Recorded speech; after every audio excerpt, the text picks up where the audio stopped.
오늘 2부 세션은 저희가 이제 주제를 문화 다양성으로 정했는데요. 본격적으로 시작하기 전에 잠시 안내를 드리고 시작하도록 하겠습니다. 오전 세션부터 계셨던 분들은 좀 지루할 수 있을 것 같습니다. 똑같은 내용을 제가 반복할 거기 때문에. 네, 진행을 맡은 저는 로컬사무소 000 대표 안은성이고요. 저는 올해 의정부 문화도시지원센터와 함께 문화도시 연구지원 사업을 기획하고 총괄 운영을 맡아서 진행하였습니다. 오늘 저희 포럼에서 연구 결과를 발표할 연구는 문화시민 동네 연구와 경기북부 작은 연구라고 하는 두 가지 연구 트랙입니다. 문화시민 동네 연구는 시민 스스로 삶과 문화에 영향을 주는 연구 경험을 제공하고 동네와 일상의 문제를 관찰하고 탐구할 수 있도록 지원하는 연구 사업입니다.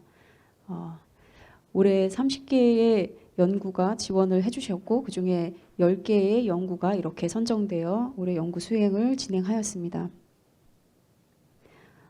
문화시민 동네 연구는 올해 이제 의정부 문화도시가 본도시에 선정되면서 처음으로 이제 시작한 사업이고요.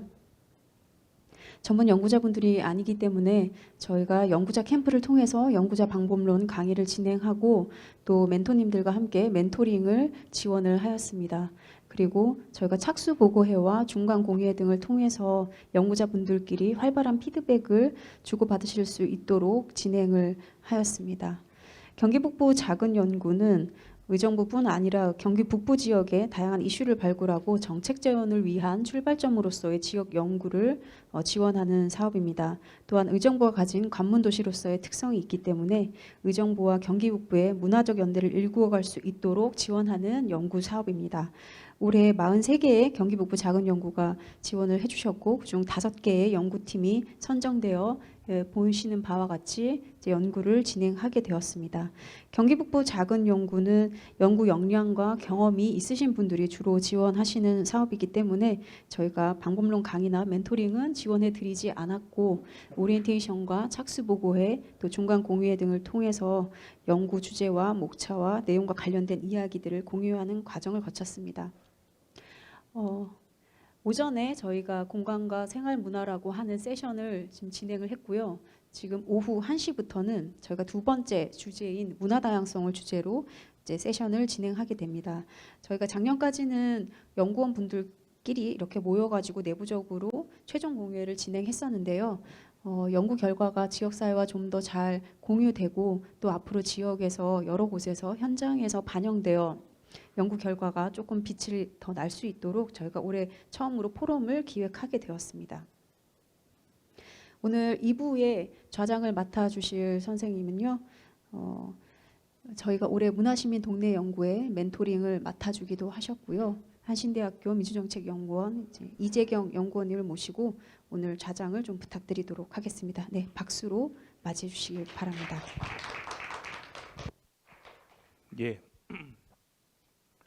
개인적으로 사실 작년에는 연구자로 참여했다가 올해는 멘토로 참여를 하고 또 이렇게 세션의 좌장까지 맡게 돼서 개인적으로는 참 감개무량하다라고 하는 말씀을 드리고 싶고요. 오늘 1부 세션도 마찬가지지만 2부 세션 선생님들도 올해 그치지 마시고 내년에 또 더 연구에도 참여해 주시고 또 다른 역할들 맡아주시면서 저처럼 계속 이 문화도시하고 인연을 좀 맺어주시면 좋겠다라고 하는 말씀을 드리면서 시작을 해보겠습니다.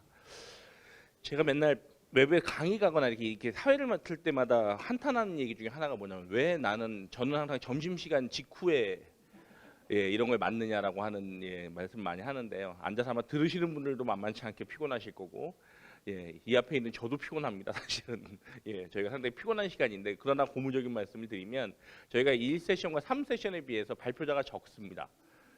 그래서 상대적으로 빨리 끝날 거다라고 하는 미리 위안의 말씀을 미리 사전 선제적으로 드리면서 시작을 해보겠습니다. 저희 오늘 세션은 이제 문화다양성이라고 다소 점잖게 네이밍이 좀 되어 있긴 한데요. 저는 한편으로 말씀드리면 우리 사회가 맞닥뜨리는 가장 첨단의 문제들을 다루는 오늘 이슈다라고 오늘 세션이다라고 하는 생각들을 좀 하고 있고요. 또 사실 어떻게 보면 알지만 모르는 척했던 나하고는 별로 상관없잖아. 이게 지역하고 로컬하고는 좀 멀리 떨어진 얘기 아니야 라고 했던 이슈들을 오늘 좀 다루는 자리라는 생각이 좀 듭니다. 그런 의미에서 1세션과 3세션에 비해서 훨씬 빛나는 자리라고 하는 말씀을 드리면서 시작을 해보도록 하겠습니다. 저희가 오늘 발표자가 네 분인데요. 1세션하고 마찬가지로 유사하게 진행하겠습니다. 그래서 먼저 네 분의 발표자가 순서대로 돌아가면서 나오셔서 발표를 좀 해주시고요. 발표 시간은 15분인데 실제 15분을 했을 때 부작용이 일부에 확인됐기 때문에 제가 10분에 계속 제가 마이크를 들고 말씀드리겠습니다. 그러면 제가 제 목소리가 들리면 한 2분, 2, 3분 내에 끝나야 되겠구나라고 하는 생각을 좀 가져주시면 좋겠습니다. 그리고 이게 네 분의 발표가 다 끝나면요, 발표자 네 분하고 토론자 두 분이 전부 다 앞에 나와서 자리에 좀 앉아주시고 토론자 두 분이 일단은 토론 내용에 대한 말씀들을 또 역시 뭐 각 10분 정도씩 정도 해주시면 10분 너무 길면 짧게 하셔도 됩니다. 저희는 꼭 빨리 끝내는 걸 나쁘게 보지 않습니다라고 하는 말씀 드리겠습니다. 그래서 그렇게 해주시고 아까처럼 이제 플로어에서 조금 질문들이나 이런 것들이 좀 있으면 추가로 받는 방식으로 해서 진행하겠다라고 하는 말씀을 드리도록 하겠습니다. 그럼 시작하겠습니다. 첫 번째 발표는요, 그 의정부시 발달장애인 취업 활성화 방안에 대한 사례 연구를 맡아주신 박소연 선생님께서 먼저 발표해 주시면 되겠습니다.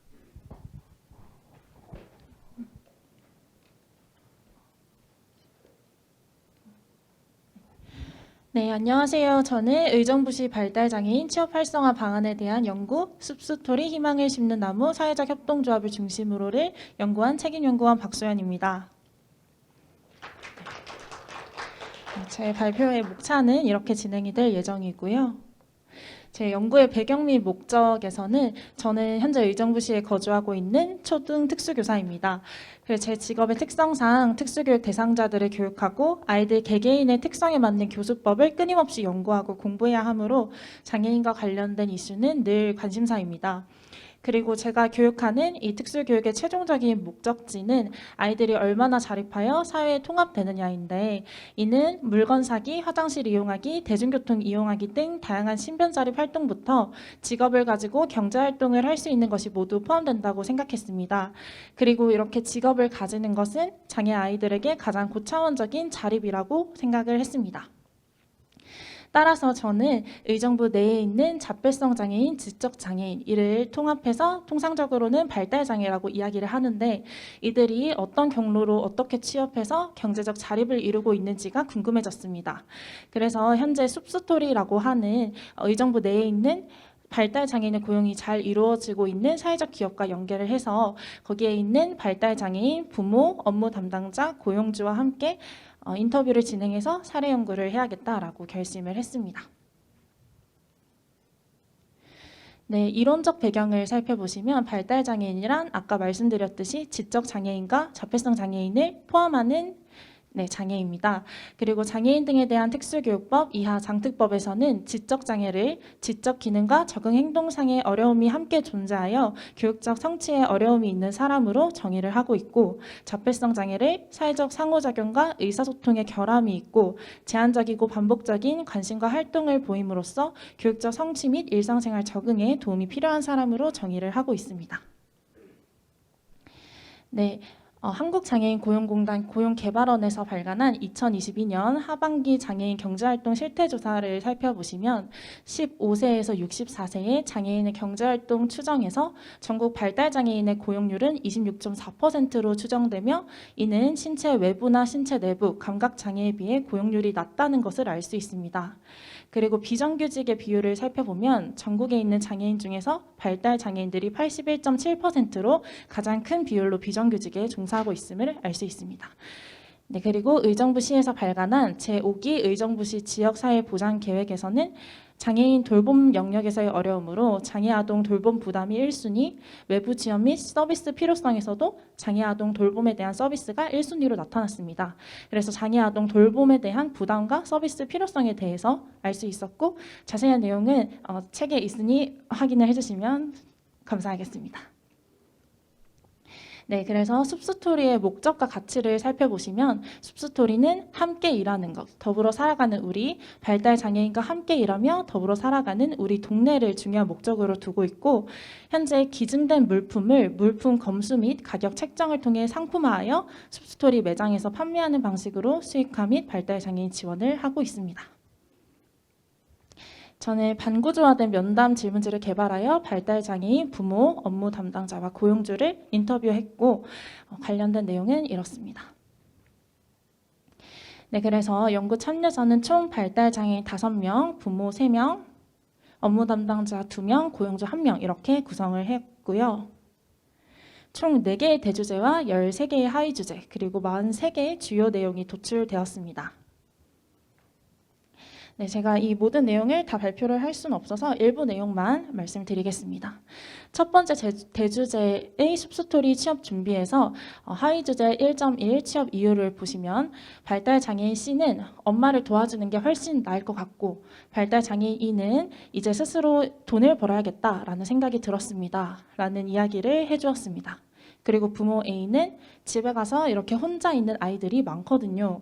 부모 B는 하루 종일 걔가 졸업을 하면 집에만 있어야 하잖아요. 꼭 돈을 떠나서 우리 애가 이렇게 어디 나가서 출퇴근한다는 것, 일한다는 것이 진짜 저는 감사합니다. 라는 이야기를 해주셨어요. 그래서 이것을 살펴보면 발달 장애인들은 자신이 부모님에게 도움이 좀 되고 그런 부분에 있어서 직업을 가져야겠다라고 생각을 하셨고 부모님들께서는 졸업 후에 자식이 아무것도 하지 않고 집에 방치되어 있을 것을 가장 걱정을 하셨습니다. 네, 다음으로 대주제 2 숲스토리에서의 직장생활 체감에서 하위주제 2.1 숲스토리에서의 직장생활의 장점을 살펴보시면 고용주 A는 직원들이 익숙해지고 친근해지면 이렇게 변동 없이 안정적으로 일자리를 소화할 수 있게 되는데 그게 기업 입장에서는 굉장히 큰 시너지다라고 이야기하시는 것을 봐서 고용주는 발달장애인들의 업무와 직장 내 관계들에 익숙해지면 이직률이 거의 없다는 것을 장점으로 느끼고 있었고 그것이 기업 발전의 동력이라고 생각을 하고 계셨습니다. 그리고 발달장애인과 부모는 숲스토리의 월급, 복지, 작업 환경, 노사 관계 등을 이유로 큰 만족을 하고 계셨습니다. 네, 그리고 숲스토리에서의 직장생활의 단점을 살펴보시면 업무 담당자 A는 우리 발달장애인들한테 좀 더 좋은 환경에서 근무할 수 있도록 계속 개선하고 있는데 한계가 있는 게 제일 마음이 아프죠. 인력도 그렇고 환경도 그렇고 모든 게 다 한계가 있다라는 말씀을 해주셨고 발달장애인 B는 이전에 일하던 물류장이 여기보다 엄청 작았어요. 그냥 모든 게 다 좁아서 사람이 간신히 지나갈 정도였다라는 말씀을 해주셨습니다. 이것을 보았을 때 환경적인 측면에서 현재 물류장이 아닌 이전하기 전에 물류장 환경이 굉장히 열악했다는 것을 알 수 있었고 업무 담당자는 환경, 인력, 지도 등 모든 부분에서 최선을 다하고 있지만 한계가 굉장히 많다라고 느끼고 있었습니다. 네, 발달장애인의 취업에서 하위주제 3.3 발달장애인 일자리 활성화 방안에 대해서 살펴보자면 고용주 A는 직업재활 시설에 대한 비용 부분은 서비스 기관인 교육기관으로 체질을 바꾸고 실제로 수익 낼 수 있는 비즈니스 구조 안에서 일반 기업이나 사회적 경제 조직들이 고용을 창출할 수 있도록 중앙정부가 장애인 직업을 위한 복지 예산으로 편성해야 한다라고 말하며 직업 훈련과 직업 적응 영역에서의 수정이 필요하다라는 이야기를 해주셨습니다. 부모 C는 아이들의 직장을 가지는 그런 과정에서 홍보가 좀 더 됐으면 좋겠고 그런 경로를 통해서 아이들이 폭넓게 직장을 선택할 수 있었으면 좋겠다라고 말씀을 해주셨고 업무 담당자 A는 고용 부담금과 고용 장려금을 높여야 한다. 업무 담당자 B는 일단은 일터라는 장을 넓혀주는 것이 가장 급선무이다 라고 이야기한 것을 보아서 고용주 부모 업무 담당자는 정책의 측면에서 근로지원인 서비스 활성화, 예산 편성의 변화를 위한 통한 보호자급적인 형태 변화, 고용부담금 증가, 고용장려금 증가를 방안으로 꼽았고 일자리 선택의 측면에서 다양한 일자리와 취업 프로그램에 대한 홍보를 방안으로 꼽았습니다. 그리고 일자리 생성 측면에서 일자리 수 자체의 증가와 다양한 실습 기회를 제공을 하는 것을 방안으로 꼽았습니다. 네, 다음으로 대주제 4 의정부의 발달장애인에서 하위주제 4.1 의정부 발달장애인 지원 현실을 살펴보면 일단 발달장애인들은 취업해서 급료를 받는 상황이라서 국가나 시의 지원을 받는 것은 아무것도 없다라고 이야기를 했습니다. 그리고 기업의 측면에서는 사회적 기업으로 인증을 받더라도 인증을 받은 초기 몇 년 동안은 지원 인력과 사회보험료를 제공받는 것 빼고는 별다른 지원이 없고 그리고 이것은 고용 장려금과 중첩적인 지원이 되지 않기 때문에 결론적으로는 국가로부터 받은 재정적인 지원은 장애인을 일정 비율 고용했을 때 당연히 받는 고용 장려금 빼고는 아무것도 받지 않고 있기 때문에 이것이 안정적인 기업을 유지를 하려면 국가적인 지원이 더 많이 필요한 실정이다라는 것을 알 수 있었습니다. 네, 그리고 의정부 발달 장애인의 취업 체감을 살펴보시면 의정부 발달 장애인들은 의정부 내 장애인 일자리가 부족하다라고 생각을 하고 있었습니다. 네, 그리고 의정부 발달 장애인 일자리 활성화 방안에서 고용주 A는 처음부터 교육 과정에서 어떤 직업에 대한 경로들이 가이드되고 졸업 후에는 바로 어떤 기업에 취업을 하는 형태가 되는 것이 좋다. 공단에서 아예 붕어빵을 찍어내듯이 커피 바리스타, 포스와 같은 직무들을 만들어서 교육한 후에 기업을 찾는 개념이 아니라 아예 교육 과정에서부터 매칭을 하는 필요성이 있다라는 말씀을 해주셨고, 부모 C는 중증 장애인들이 일할 수 있는 일자리가 더 많이 필요하고 의정부시에서도 나라에서도 그런 사회적 기업들을 더 많이 만들어서 좀 더 많은 아이들이 일할 수 있는 기회가 있었으면 좋겠다라는 이야기를 해주셨습니다. 그리고 부모 B도 아까 고용주 A와 마찬가지로 우리 아이들을 보면 바리스타나 제과 같은 것들을 진짜 많이 배우는데 실은 쓸모가 없습니다. 막상 현실에서 우리 아이들에게 허용된 직업이 없고 우리 아이들이 학교에서 배웠던 것을 사회까지 연결할 수 있었으면 좋겠다라는 이야기를 해주셨습니다. 업무 담당자 A도 마찬가지로 실질적인 직무의 개발이 필요하고 직무를 찾아내서 그 직무를 실질적으로 발달 장애인들에게 가르치는 거예요. 그렇게 하면 조금 더 지역 내에서 발달 장애인들의 고용이 활성화되지 않을까 하는 생각이 듭니다. 라는 말씀을 해주셨습니다. 그래서 결론 및 제언으로 넘어가면 의정부시 발달 장애인 취업 활성화 방안에 대한 제언을 말씀드리자면 첫 번째, 발달 장애인을 고용하고 있는 사회적 기업이 유지될 수 있는 실질적인 지원이 필요하다. 두 번째, 의정부의 발달 장애인을 위한 사회적 기업을 비롯한 발달 장애인 일자리 수를 늘릴 필요성이 있다. 세 번째, 발달 장애인 관련 일자리를 홍보하는 수단이 필요하다. 네 번째, 기업과 연계된 직접적인 직무 개발이 필요하다. 그리고 후속 연구에 대한 제언으로는 첫 번째, 의정부시에서 발달장애인을 고용하고 있는 다양한 기업들을 조사할 필요성이 있다. 두 번째는 발달장애인들의 직업교육을 담당하는 교사에 대한 목소리를 담을 필요성이 있다. 세 번째, 발달장애인들의 직무 개발과 관련된 실제적인 취업 프로그램에 대한 후속 연구를 할 필요성이 있다. 네 번째로 의정부시 발달 장애인들의 취업 만족도 및 요구를 알기 위해 양적 조사와 질적 조사를 병행하여 진행할 필요성이 있다입니다. 네, 이상으로 발표를 마치겠습니다. 감사합니다.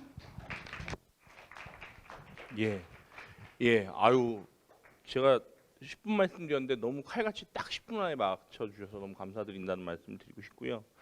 저도 어떻게 관련 연구를 좀 해보면서 느꼈던 느낌하고 비슷한 것 같은데 다들 커피 바리스타 제과제빵만 한다. 그래서 공급은 되게 많은데 실제로 가면 일자리가 없어서 못하는 경우도 많다. 또 자격증까지는 억지로 따는데 막상 실제로 이제 취업 현장으로 가면은 일자리로 연결 안 된다 이런 얘기들이 나와 있는데 이번 연구에서도 비슷한 내용이 좀 나와 있는 것 같기도 해요. 그리고 장애인 자립 관련해서도 다들 아시겠지만 자립이라고 하는 것들이 완벽한 의미의 독립이 아니라 상호 의존이 전제되어 있는 게 자립인데 아까 발달장애인 특징에 써주신 것처럼 사회적 상호작용과 적응이 어렵기 때문에 사실 상호 의존을 잘 못하는 거죠. 어떻게 보면 그런 의미에서 사실 자립이 어려운 측면도 있다라고 하는 부분들이 있는데 그런 내용들을 잘 보여주신 것 같다라고 하는 생각이 좀 들었고요. 뭐니 해도 좋았던 건 후속 연구를 제안하시면서 저 내년에 또 하고 싶어요라는 내색을 살짝 밝혀주셨다는 게 너무 고무적이라는 생각이 좀 들었습니다. 두 번째 발표로 넘어가겠습니다. 두 번째 발표도 사실 좀 연결이 될 것 같은데요. 두 번째 발표는 장애 청소년의 지역사회 문화예술 향유 활성화를 위한 발전 방향 모색으로 박한울 선생님께서 발표해 주시겠습니다.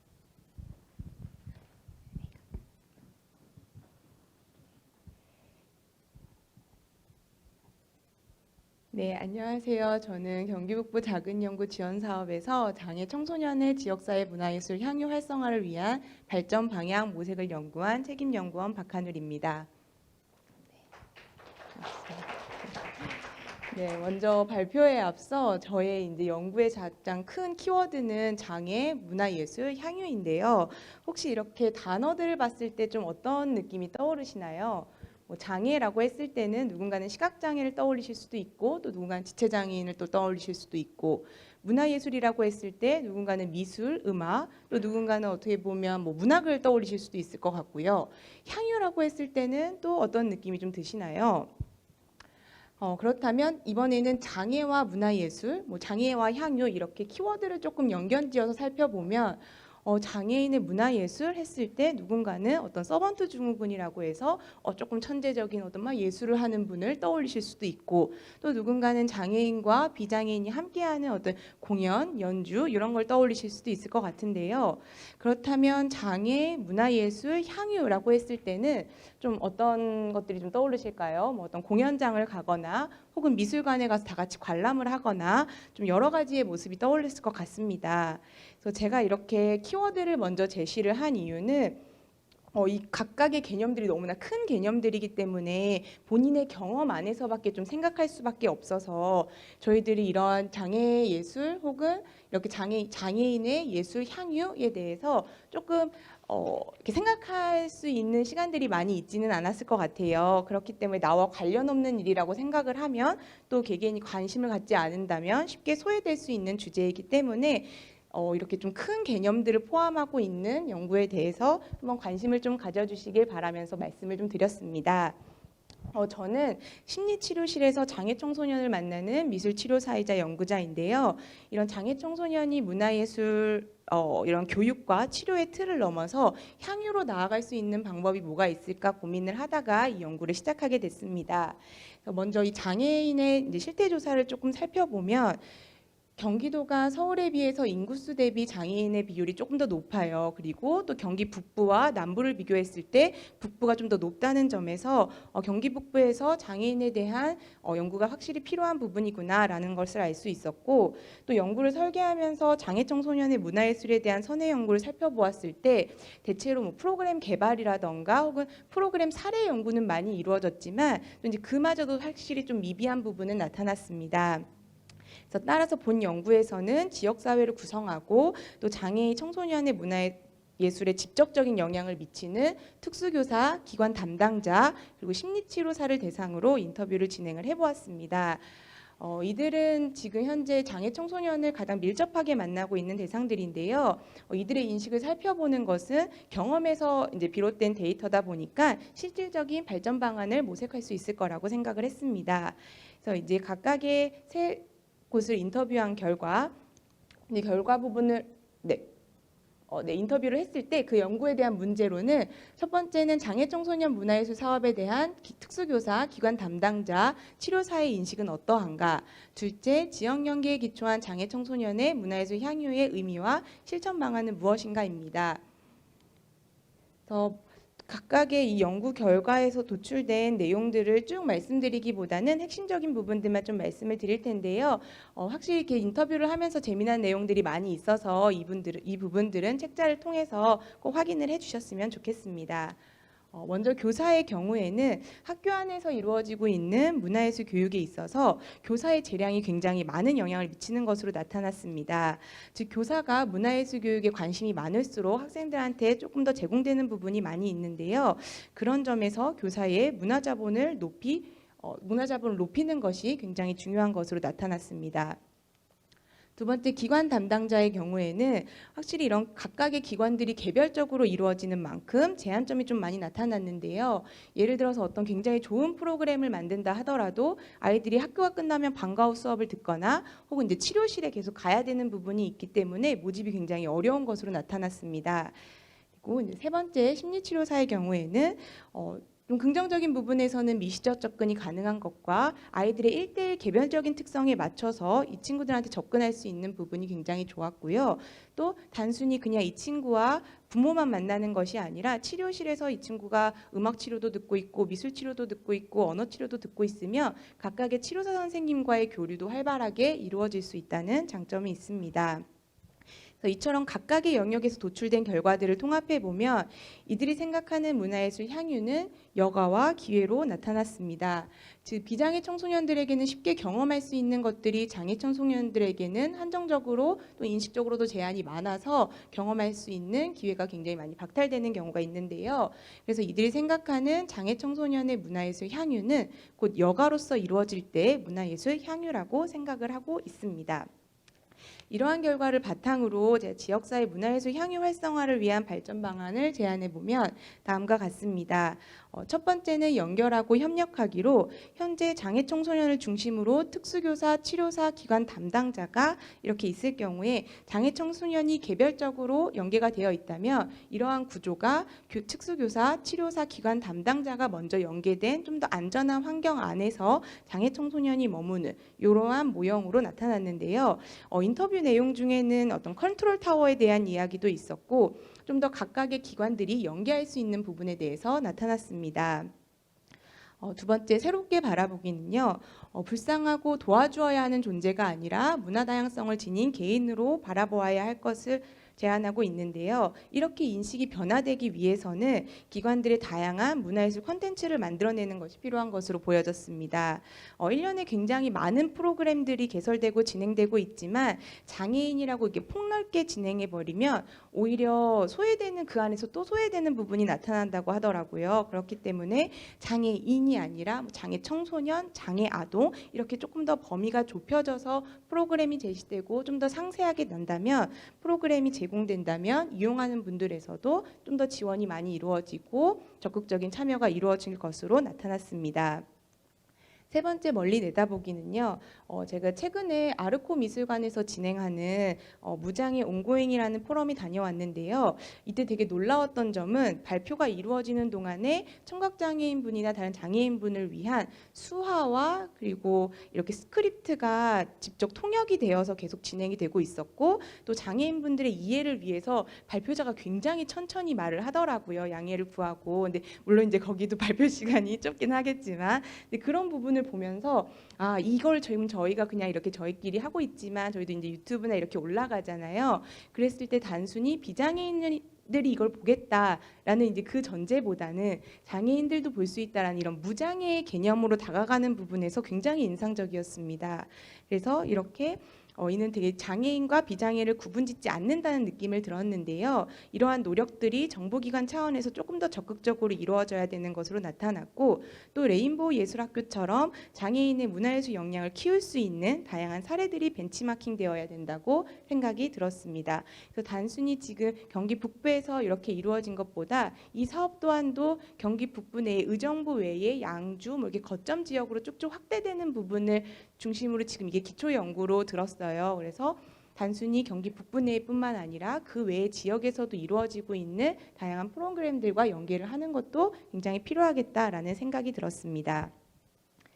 네, 제 이렇게 발표를 들으시고 나서 다시 이 키워드를 보셨을 때는 조금 어떤 느낌이 드셨나요? 이 발표가 되게 요약적으로 설명이 되다 보니까 조금 생각하실 시간이나 이런 게 부족하실 것도 같았는데 한번 또 이렇게 관심을 갖고 책자를 살펴봐 주시면 너무 좋을 것 같습니다. 그래서 저는 이들의 미래가 조금 다양하게 그려질 수 있게 하는 것이 장애 청소년의 문화예술 향유의 궁극적인 목적이 아닐까라는 생각이 좀 들었고요. 이러한 부분에서 의정부 문화대단에서 진행하고 있는 이 작은 연구 사업이 다양한 지역 사업의 기초에 다지는 과정이라는 생각이 들었습니다. 따라서 이 자리를 비롯해서 이렇게 연구를 할 수 있는 기회를 주신 의정부 문화재단에 감사 인사를 드리면서 발표를 마치도록 하겠습니다. 감사합니다.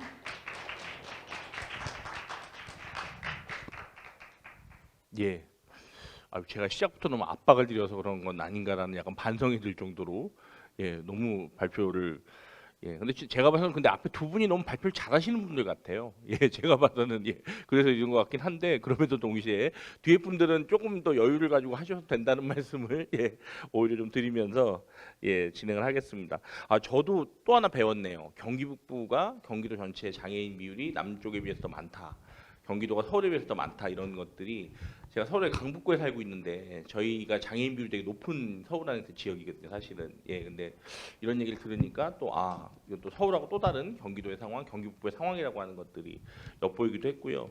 한편으로는 저희 문화예술 향유라고 하면 여가라고만 생각했는데 이게 기회다라고 하는 표현이 저는 좀 인상 깊었던 것 같아요. 그래서 한편으로 우리가 어떻게 보면 이제 기회를 박탈하는 것일 수 있겠구나라는 생각도 들었고 좀 더 확장시켜 보면 권리를 박탈하고 있는 거 아닌가 이런 생각도 좀 들었다라고 하는 생각이 좀 들면서 예, 아주 발표를 잘 들었습니다. 예, 저희 이 세션은 너무 모험적이셔서 예, 세 번째 발표자께서도 벌써 예, 나오셨는데요.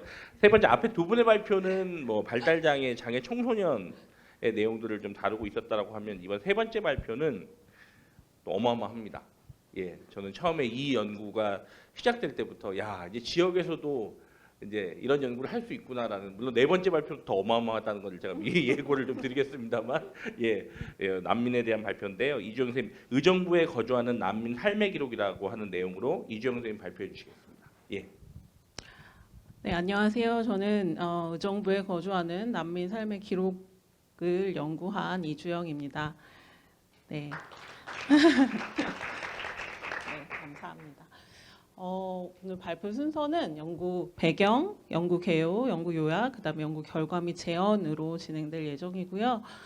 연구 배경을 이야기할 때 제가 이 연구를 왜 시작했는지 그 말씀을 한 번쯤은 꼭 드리고 싶었어요. 저는 이제 2019년부터 이제 의정부에 거주하는 또는 이제 경기 북부 지역에 거주하는 난민 가족을 만나는 그런 자원 활동을 하고 있습니다. 근데 제가 만나는 난민은 그 본국에서 정치적 박해로 인해 한국에 오게 되었고요. 무려 한국에 온 지 10년이 되었습니다. 근데 이제 이분은 난민 신청을 하였지만 그 인정을 받지 못했고 현재는 이제 미등록 상태로 이제 의정부에서 지내고 있습니다.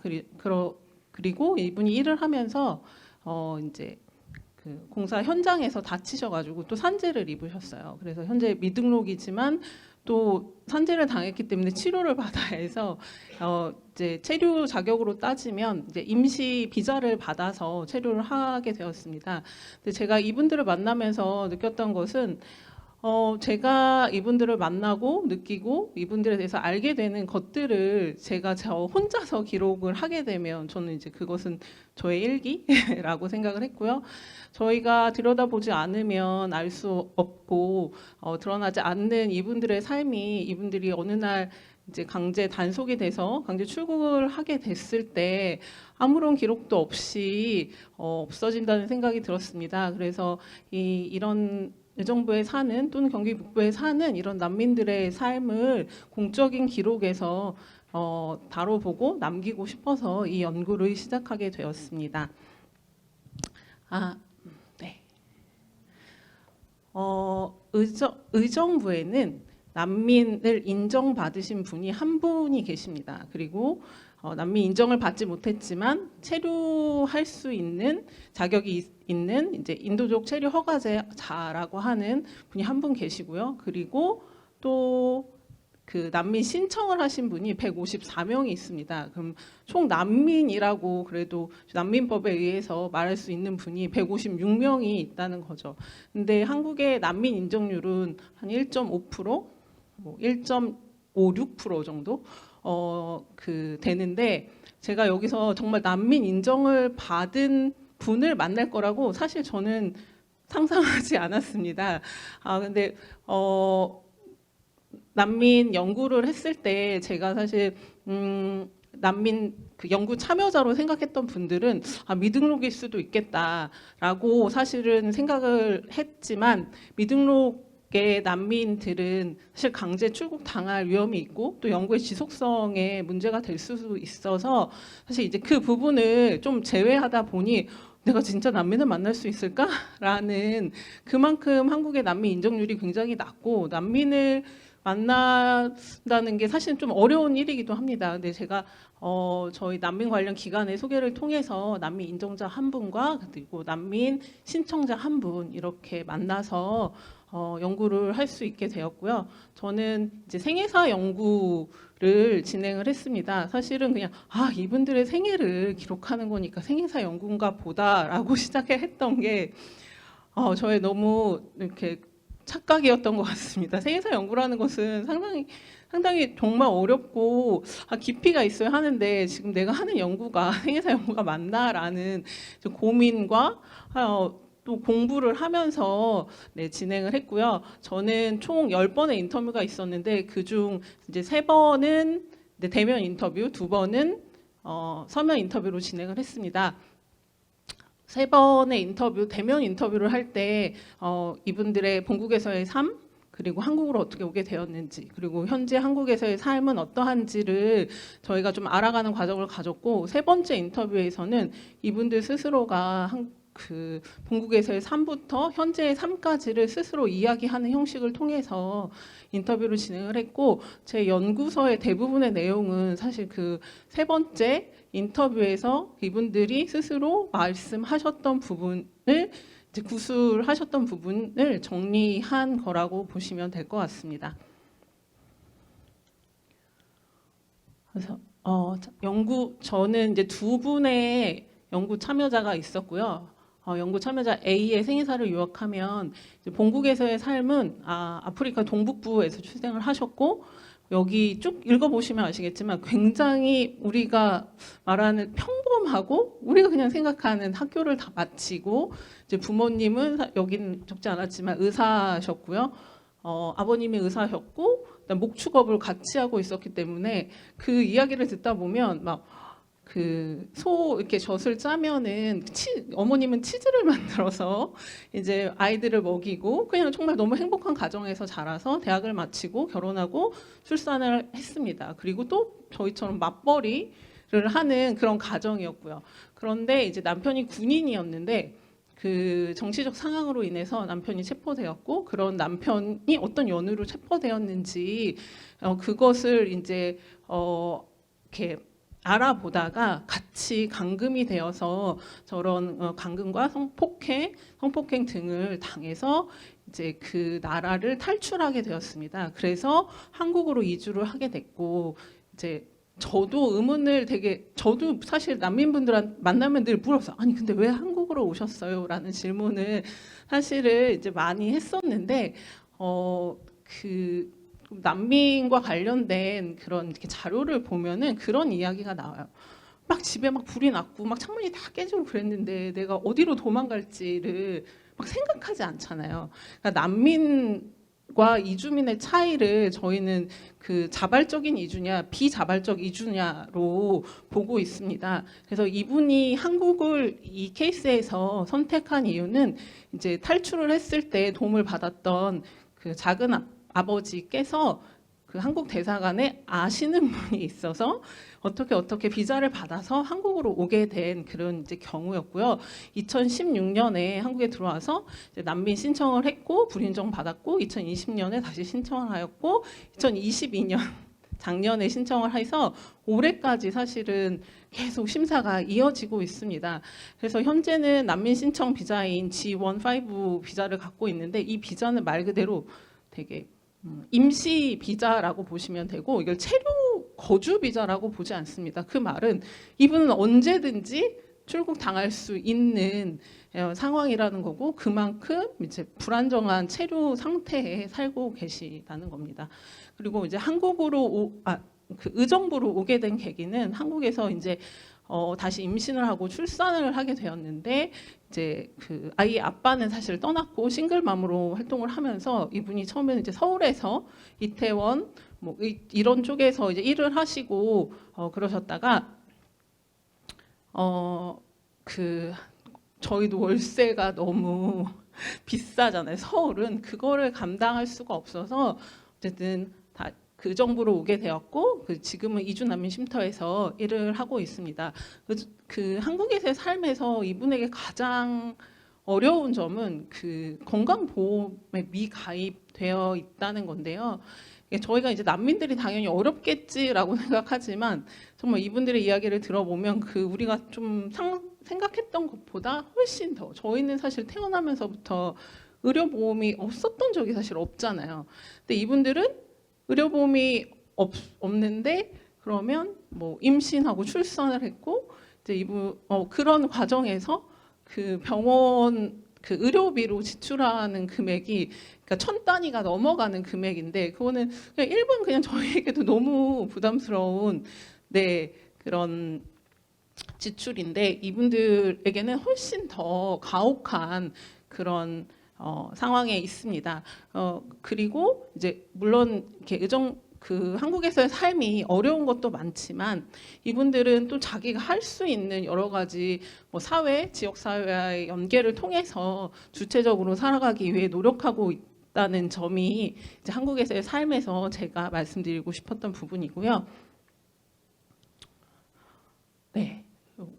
설명하면서 했던 부분이라 넘어가고, 그다음에 연구 참여자 B 같은 경우는 본인을 굉장히 정치적인 그런 사람이라고 스스로를 되게 많이 말씀하셨어요. 그러면서 이제 저희는 이제 모든 연구를 다 익명으로 진행했는데 제 이름은 밝히셔도 됩니다라고 말씀하시고 저한테 사진도 굉장히 많이 보내주셨어요. 근데 제가 사진까지는 다 넣기가 아무래도 안 될 것 같아서 그거는 이제 빼고 진행을 했는데 이집트에서 출생을 했습니다. 이집트는 이제 이집트 혁명을 통해서 굉장히 그런 정치적인 그런 생각 이런 것들을 의식을 굉장히 영향을 많이 받았고 이분도 마찬가지로 부모님께서는 교사하셨고요.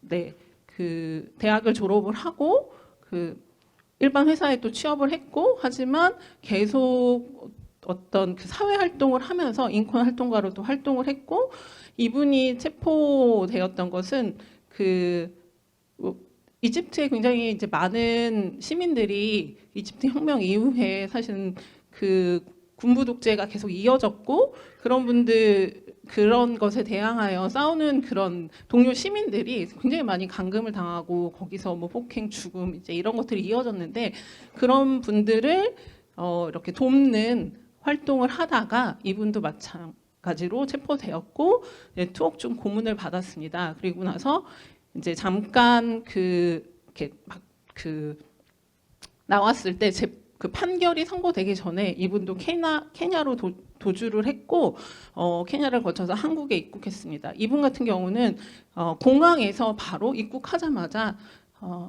난민 신청을 하였습니다. 그리고 공익법인센터 어필의 도움을 받아서 이분도 2021년 10월에 난민 인정을 받았습니다. 그래서 이분은 인정을 받았지만 사실 이 기간까지는 아까 연구 참여자 A와 마찬가지로 되게 한국 생활에서 어려움을 되게 많이 겪었고요. 한국에서의 삶을 연구 참여자 A와 B는 이제 난민 인정 전후의 삶을 저희가 좀 볼 수 있을 것 같고요.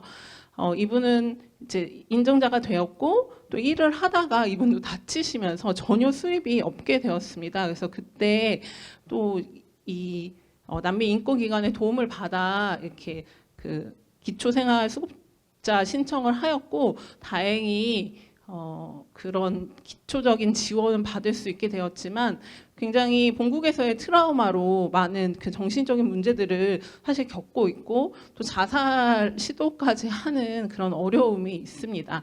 하지만 이분도 이제 그러한 또 어려운 삶과 또 내가 이 삶을 살아내기 위해서 또 자기가 할 수 있는 일을 하는 일을 하는데 난민 인권 기관에서 그 시민들을 만나는 일을 많이 하고 계십니다. 그래서 난민과의 대화라는 것을 하면서 특히 어린 아이들, 학생들 만나면서 굉장히 이제 본인이 희망을 본다고 얘기하고 그것이 굉장히 자기 중요한 사명처럼 활동을 하고 계십니다.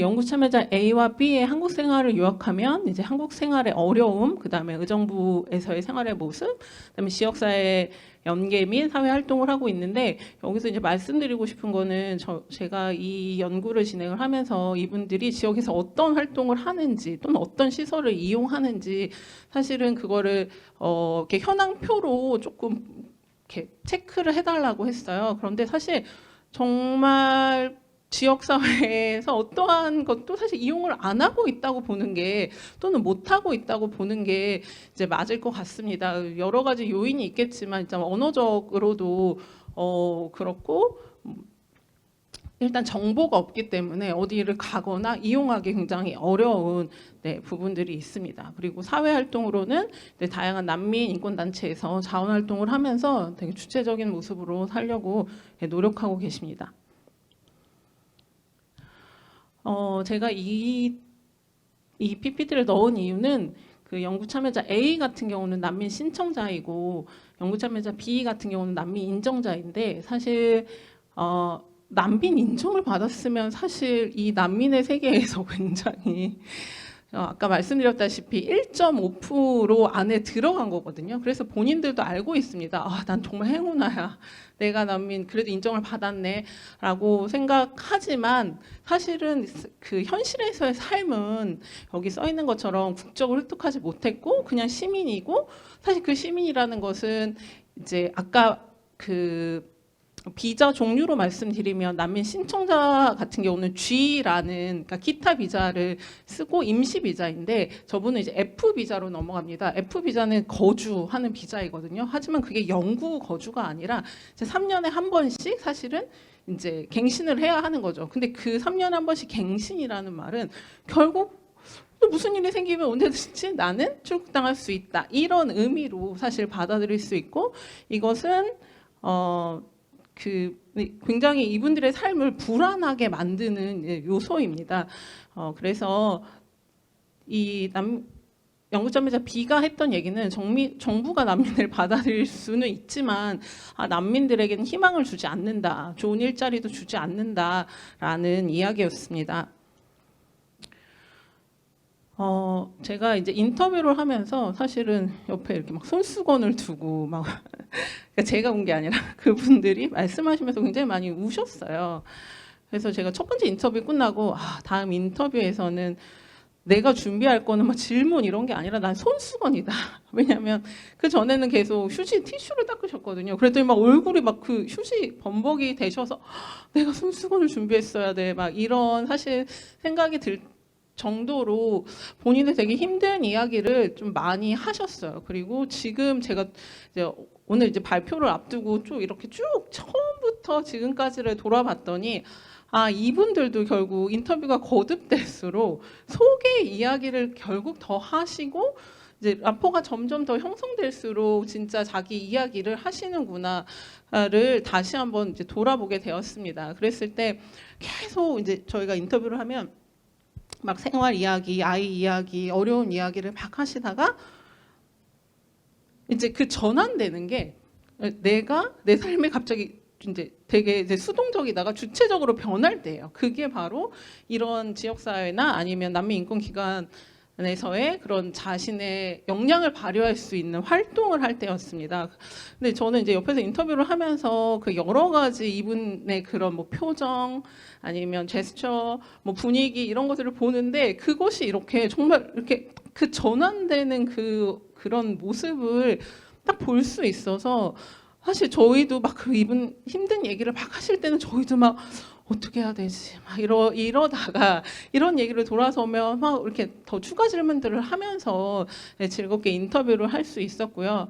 이분들이 느낄 때 난민 인권 활동을 할 때 우리는 여전히 다른 차원의 친구이자 동료이고 또 가족이 된 것 같은 느낌을 받는다고 이제 하셨습니다.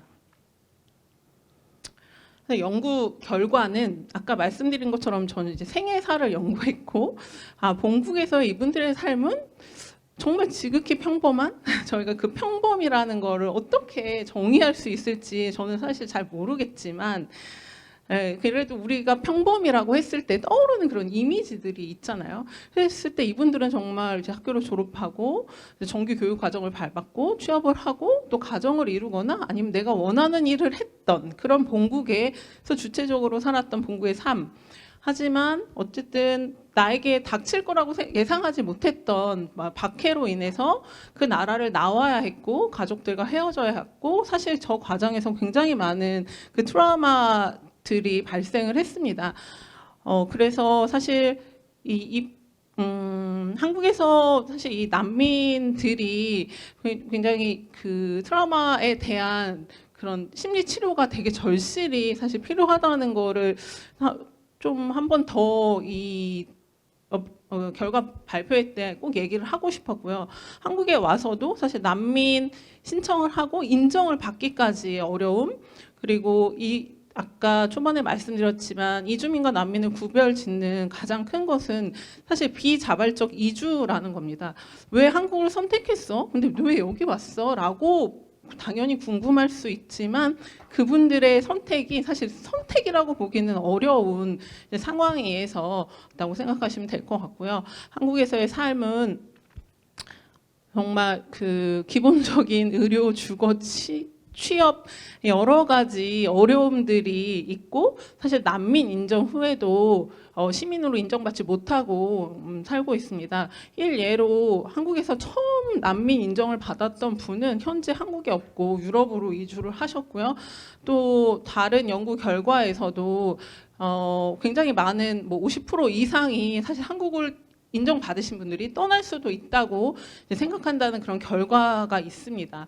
하지만 또 한국에서 삶을 살아가면서 이렇게 사회활동을 통해서 또 주체적으로 살려는 또 시민들과 연대하려는 노력을 또 하고 있는 이분들의 이제 생애사를 여기까지 제가 정리를 했고요. 마지막으로 이제 연구 제언은 아까 이제 1세션에서도 말씀하셨지만 조례를 만드는 게 어떻게 보면 되게 쉽고 어떻게 보면 너무 어려운 일인 것 같아요. 저도 작년에 정책마켓에 참여해서 난민 신청자들의 어떤 지원을 했으면 좋겠다. 근데 지원을 하려면 근거가 있어야 되니까 조례를 만들어 달라. 이런 정책 제언을 했었는데 네, 별로 관심을 받지 못했고요. 그런데 이제 올해 보니까 또 어떤 부분은 그냥 정말 막 이렇게 후다다닥 어떤 의원이 관심만 갖고 있으면 조례가 그냥 너무 빠르게 만들어져서 되게 이제 놀랍기도 했고요. 그래서 되게 뻔한 이야기 같지만 사실은 기본적인 이런 것들이 만들어지고 근거가 생겨야 난민들에 대한 또 이런 소수자들에 대한 지원이 이루어질 수 있을 거라고 생각합니다. 그리고 이제 그 문화도시 의정부에는 정말 다양한 시민들이 참여하는 사업이 있는 걸로 알고 있습니다. 이 사업에 난민이나 소수자가 참여할 수 있는 프로세서가 있으면 정말 좋을 것 같습니다. 저도 이 연구를 하다 보니까 문화도시 의정부에서 어떤 이렇게 저도 이제 공지나 뭐 공고, 안내 여러 가지 정보를 보지만 그게 한 번도 이렇게 다른 언어로 되어 있는 걸 본 적이 없더라고요. 그래서 이번에 제가 이제 만났던 연구 참여자들이 굉장히 지역사회에 관심을 많이 갖고 있어서 제가 안내를 하고 싶었는데 없더라고요, 하나도. 그래서 이제 뭐 저희가 이제 막 설명해 드리고 이런 게 있고 우리 내년에는 이거 한번 해볼까? 막 사실 이런 이야기들을 나눌 수 있어서 되게 좋았고요. 내년에는 그런 것들도 문화도시 의정부에서 조금 할 수 있으면 좋겠습니다. 저는 이제 난민에 대한 인식 뭐 개선 뭐라는 그 관점을 그냥 문화 다양성 관점에서 이야기하고 싶습니다. 뭐 지금 미래 사회에서 가장 어떤 능력을 가져야 한다고 한다면 또 다양성이 아닐까 그런 생각도 사실 들고요.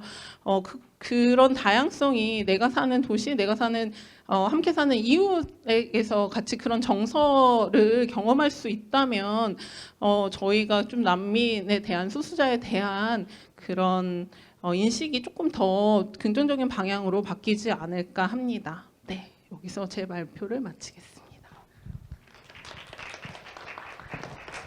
예,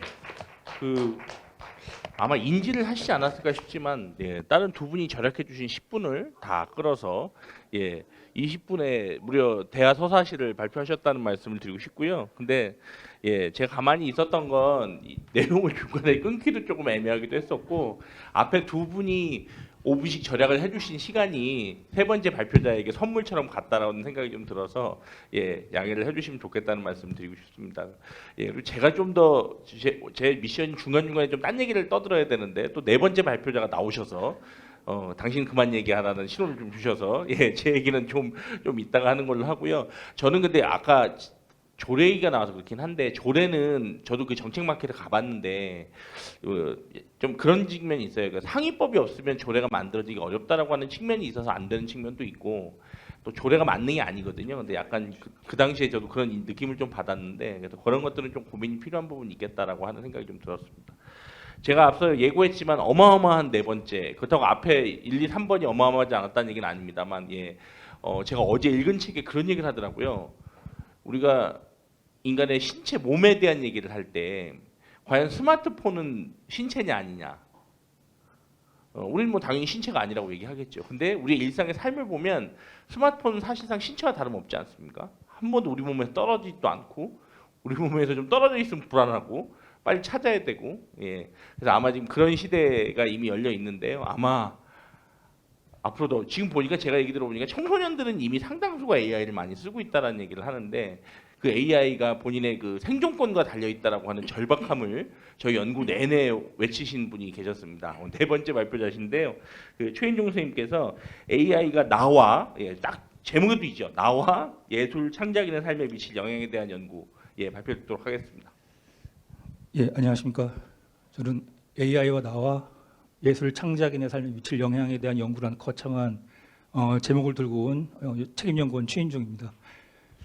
예, 사실은 이 연구라기보다는요, 지난 1년간 이 도깨비 방망이 같은 이 AI를 쓰면서 이것이 과연 나한테 내 일자리를 뺏어갈 것인가, 아니면 내 일거리를 더 늘려줄 것인가, 뭐 이런 어떤 그런 생존권적인 어떤 그런 문제에서 출발을 해가지고 거기에서 이렇게 어떤 지난 1년간의 그런 소회 같은 것입니다. 이렇게 보시면 아시겠지만 이 AI는 뭐 지금 현재 뭐 결론이 절대 나오지도 않고 있고 앞으로 미래가 어떻게 될지 예측도 전혀 그 불가능한 어떤 그런 영역으로 가고 있기 때문에 어떤 결론이 있다기보다는 어떤 하나의 그냥 저의 그냥 소회 내지 잡설이라고 생각해 주시면 감사하겠습니다.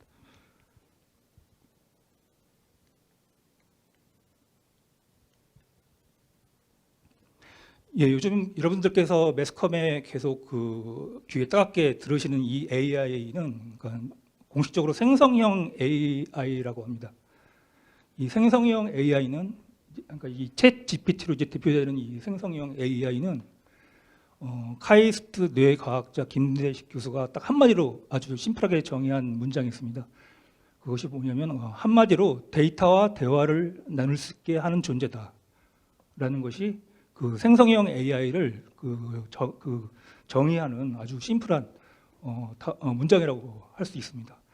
그럼 이 대화를 어떻게 만들어 가느냐? 이 LLM이라는 라지 랭귀지 모델이라는 이 LLM의 자연어 처리, 그러니까 이 자연어는 우리가 그 일상생활에서 쓰는 그런 대화를 그냥 자연어라고 합니다. 그 자연어 처리 기술 덕분에 저희가 인공지능, 그 생성형 AI와 이제 채팅을 뭐 하고 이렇게 하면서 대화를 나눌 수 있게 되는 것이죠. 그런데 그 대화를 이 자연어로만 또 대화를 하느냐? 그것이 아니고 이 멀티모달이라고 하여 이미지, 영상, 뭐 비디오, 사운드, 음성, 뭐 노래, 텍스트, 그리고 근자에는 뭐 그 냄새까지도 이제 인지를 한다고 하는데요. 그런 이런 다양한 형태를 입력을 갖다 이해를 하고 처리할 수 있는 멀티모달 AI 기술로 지금 현재 확장되어 있는 상태입니다. 그래서 이제 최근에 그 동향을 말씀드리면 그 오픈 AI사는 그 챗 GPT를 만든 그 개발사인데요. 이 오픈 AI 개발자 회의가 저번 달 11월에 열렸습니다. 이 오픈 AI사의 그 CEO인 샘 알트먼이 우리는 모두 필요에 따라 초능력을 갖게 될 것입니다라고 당당하게 외쳤습니다. 저 외침에 굉장히 많은 개발자들이 피눈물도 흘리면서 환호도 하면서 이런 참 형언할 수 없는 그런 어떤 그런 카오스의 상태에 빠지게 되어 있는데요. 모 개발자는 이 개발자 회의에 나온 그 내용이 마치 그 전기의 발명급이다라는 명언을 남기기도 했습니다. 그러니까 한마디로 코딩 없이 앱을 만들 수 있다는 것입니다. 그러니까 코딩이라는 건 이제 기계어인데요. 솔직히 사람보다 인공지능이 기계어를 더 코딩을 더 잘 뭐 하겠지 사람보다 못 하겠습니까? 그러니까 이제 그런 의미에서 누구나 다 이제 개발을 하고 프로그래밍을 할 수 있는 무엇으로? 그러니까 아까 그 LLM에 따른 그 자연어 처리, 자연어로 일상 용어로 우리가 그런 앱을 만들 수 있는 시대가 이제 곧 도래하고 있고 이제 완벽하게 정착을 할 수 있는 것은 이제 시간 문제라고 하고 있습니다. 그래서 거기서 이제 나온 얘기 중에 하나가 바로 이 문제인데요. 지금 현재 저희가 쓰고 있는 생성형 AI는 약 인공지능이라고 합니다. 그런데 그 바로 위의 단계가 강인공지능이라고 하는데 이 강인공지능은 소위 저희가 뭐 10년 전, 20년 전에 우리가 영화에서 SF 영화에서 그 봐오셨던 그 자의식을 가지고 있는 인공지능 있지 않습니까? 스스로 생각하고 질문하고 스스로 무엇을 행동하는 그 인공지능의 턱 밑까지 현재 개발이 되어 있다라는 얘기가 나오고 있는데 혹은 현재 개발이 됐다고도 하고 있습니다. 그래서 지금 그런 문제 때문에 뭐 샘 알트만의 뭐 해고 사태 문제부터 해서 여러 가지 지금 이야기들이 좀 나오고 있는 그런 상황입니다. 그래서 이런 생성형 AI와 그 예술과의 어떤 그런 관계를 제가 지난 1년간 여러 가지 생성형 AI를 써보면서 그것을 뜯어봤을 때 저 명과 암이란 빛과 그림자라는 얘기로 단어로 설명을 할 수가 있습니다. 그러니까 이제 누구나 다 이제 창작을 할 수 있는 세상이 열리게 되는 것이고요. 하지만 전통적인 창작 방식, 그러니까 이제 7만 년 전부터 저희 호모사피엔스는 동물의 그림을 그리기 시작했는데 그때부터 내려오던 그런 고유의 그 DNA, 그런 그 유전적인 습관이 과연 이런 프롬프트나 어떤 입력을 하는 방식으로 그것이 완전히 치환이 될 것인가 하는 문제는 또 고민해봐야 될 문제인 것 같습니다. 그래서 엄연한 그런 벽 또한 또 존재하고 있는 사실이고요. 하지만 저 어마무시한 생산성, 즉 비용 절감이 가능한 생산성 덕분에 여러 기업들이 이제 어떤 사회적인 합의만 이루어지면 여러 기업이 저것을 도입하는 것은 이제 불가피한 문제일 것 같습니다. 저는 이제 지역 창작자들을 어렵게 6분을 이제 모셔서 여러 가지 이제 인터뷰를 진행을 했습니다. 자, 근데 이제 여기서 이제 그 나온 얘기들은 생성형 AI에 대한 어떤 그런 관심도들은 정말 그 제각각이었고요. 예, 공통적으로 이제 챗 GPT를 썼다는 거, 그리고 거기 이 창작자분들 모두 다 긍정적인 영향, 부정적인 영향 이 두 개가 존재하고 있다는 것을 명확하게 인지하고 있었고, 또 이로 인해서 이런 혼란스러운 과도기이지만 또 이 창작자 6분이 또 공통적으로 말씀하시는 것은 이제 우리 지역, 이 경기 북부, 이 의정부의 어떤 이런 발전이 또 이런 생성형 AI로 인해서 무언가 계기를 찾고 발전이 되면 좋지 않을까 하는 그런 기대감을 또 6분이 또 그 동시에 가지고 계셨습니다. 그래서 저 같은 경우에는 이제 연초에 스테이블 디퓨전이라는 그런 멀티모달 AI를 이제 써서 굉장히 엄청난 그 웹툰을 제작을 해봤는데 엄청난 생산성을 직접 경험을 해봤고요. 근데 하지만 현재 저작권 이슈 때문에 어떤 그런 플랫폼 네이버나 다음 뭐 이런 카카오 이런 플랫폼 등에서 현재 AI 생성되는 원고를 받고 있지는 않습니다. 그래서 이제 합의가 이루어지지 않기 때문에 상업적 사용이 현재 중단되어 있는 상태이고요. 하지만 이제 이런 굉장히 이런 작가들이나 어떤 창작자들이 이런 그런 고된 노동량으로 고생하고 있는데 이런 보조적인 수단으로 가치를 인정받았으면 하는 바람입니다. 다른 창작자들의 사례도 어떻게 보면은 그 지역의 그 인터뷰한 6분과 별 다를 바 없는 문제입니다. 근데 이제 한 가지 그 개인적인 시각으로는 그 어떤 이분들이 만든 어떤 그런 작품의 독창성 혹은 완성도 이런 것들은 아직 논의를 하기에는 좀 이른 문제가 좀 있는 것 같습니다. 그러니까 이게 어떤 얘기냐면은 생성형 AI를 많이 쓰는 사람들은 이걸 AI를 써서 만들었구나라는 것이 눈에 잘 띈다는 얘기죠. 그런 의미에서 어떤 작품의 독창성, 완성도는 조금 좀 후에 좀 논의돼야 될 문제인 것 같습니다. 그 예술 창작인에게 그 미칠 영향 같은 경우에는 일단 현재 일러스트레이터 그리고 성우 거의 일자리가 반이 날아갈 정도로 지금 현재 직격탄을 지금 받고 있는 상태입니다. 그래서 그때 현재 지금 이런 창작자들을 위한 어떤 사회적인 합의나 이런 정책이 입법이 되어 있지 않기 때문에 지금 어떤 이런 국회에서 지금 저번 달에 AI와 그 문화예술 정책 토론회 같은 것이 열리긴 했는데 이런 것들이 어떤 입법이 빨리 선행이 돼야 될 것으로 생각되고 있고요. 그리고 이제 이 AI가 예술을 할 수 있는 것인가에 대한 문제, 이런 저작권에 있는 문제도 아직 합의가 되어 있는 게 없기 때문에 이 문제도 지금 어떤 그런 좀 더 다양한 토론을 통해서 이런 정책을 이제 만들어야 되겠다는 이제 생각을 하고 있습니다. 어쨌든 이제 이 모든 것은 이 분명한 것은 이제 활시에서 활은 떠났고 이제 서로 상호작용을 하면서 서로 역할을 인정하고 공존을 모색을 해야 될 때인 것 같습니다. 그래서 이제 이런 문화도시 의정부는 이제 아까 이제 제가 전에 언급드린 건 이제 민이었고 지금 관의 입장에서 또 말씀을 드리면 이제 정부가 내년 구호가 거창합니다. 전국민 인공지능 일상화 실행계획 9천억 예산 책정했고요. 의정부시는 KT와 손잡고 행정 혁신 방안을 이제 공동 연구를 한다고 하고 있습니다. 근데 이제 이런 것들이 각 공공기관 부처의 어떤 소극적인 대응으로 이렇게 진행이 좀 더딘다고 하고 있습니다. 그리고 또 아이러니하게도 이 생성형 AI의 시스템이 자리 잡으면 자리 잡을수록 공무원의 일자리 수는 반 이상 날아갈 것이 거의 확실시되고 있습니다. 예술 창작 분야뿐만 아니라 다양한 영역의 일상적인 시나리오로 이제 진입하고 있기 때문에 이제 개개인의 지적 노동 대량 생산이 이제 가능한 시대가 되었고요. 이런 과도기적 상황에서 우리는 질문하고 판단하고 상상한 것을 멈추면 안 된다라는 이제 결론이 났습니다. 이제 챗 GPT를 이제 잘 쓰는 방법은 질문을 잘하는 것입니다. 이 질문을 잘하기 위해서 선별 분류하고 최종 선택하는 것도 사람의 몫이기 때문에 관찰하고 사유나 안목을 유지하기 위해서 꾸준한 작문 독서, 글쓰기 우리 그 인류가 인공지능에 대항하는 소극적인 방법이라고 생각합니다.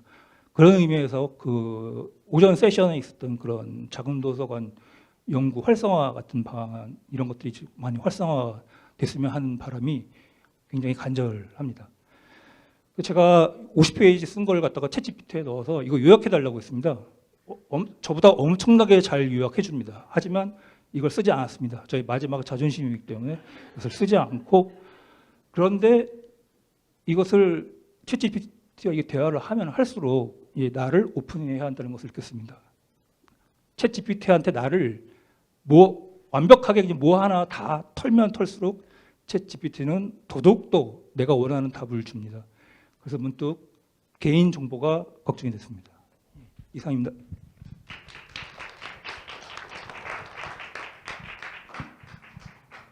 예. 최인용 선생님 발표에도 언뜻 그런 게 좀 보이는데 요즘 그런 얘기가 하더라고요. 생성형 AI 고민 중에 하나는 뭐냐면 인간이 서로 상호간의 관계에서는 오픈을 안 한대요.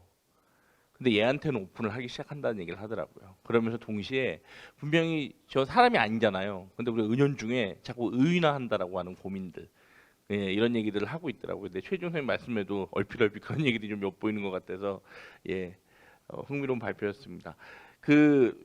어떻게 됐든 네 분이 정말 너무 딱 균형을 딱 맞춰주셔서 딱 맞춰줘. 앞에 두 분이 좀 빨리, 최인종 선생님이 정확한 시간, 그다음에 우리 이종 선생님께서 서사시 이렇게 해서 네 편 잘 맞춰주셔가지고요 시간이 딱 맞았습니다. 근데 지금부터 이제 토론을 좀 해야 될 텐데 토론 시간에는 발표자들께서도 다 앞에 나와서 자리에 좀 앉아주시고요. 토론자 두 분께서도 나와주십시오. 그래서 자리에 앉아서 예를 들면 객석을 보면서 토론자들께서는 발언을 해주시면 될 것 같습니다. 모두 좀 앞으로 나와주십시오.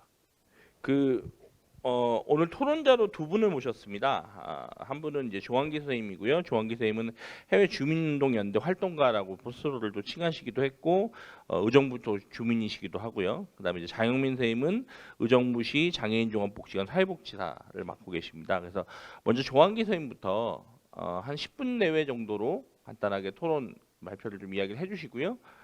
그다음에 장영민 선생님이 연이어서 토론을 해주시면 된다는 말씀드리겠습니다.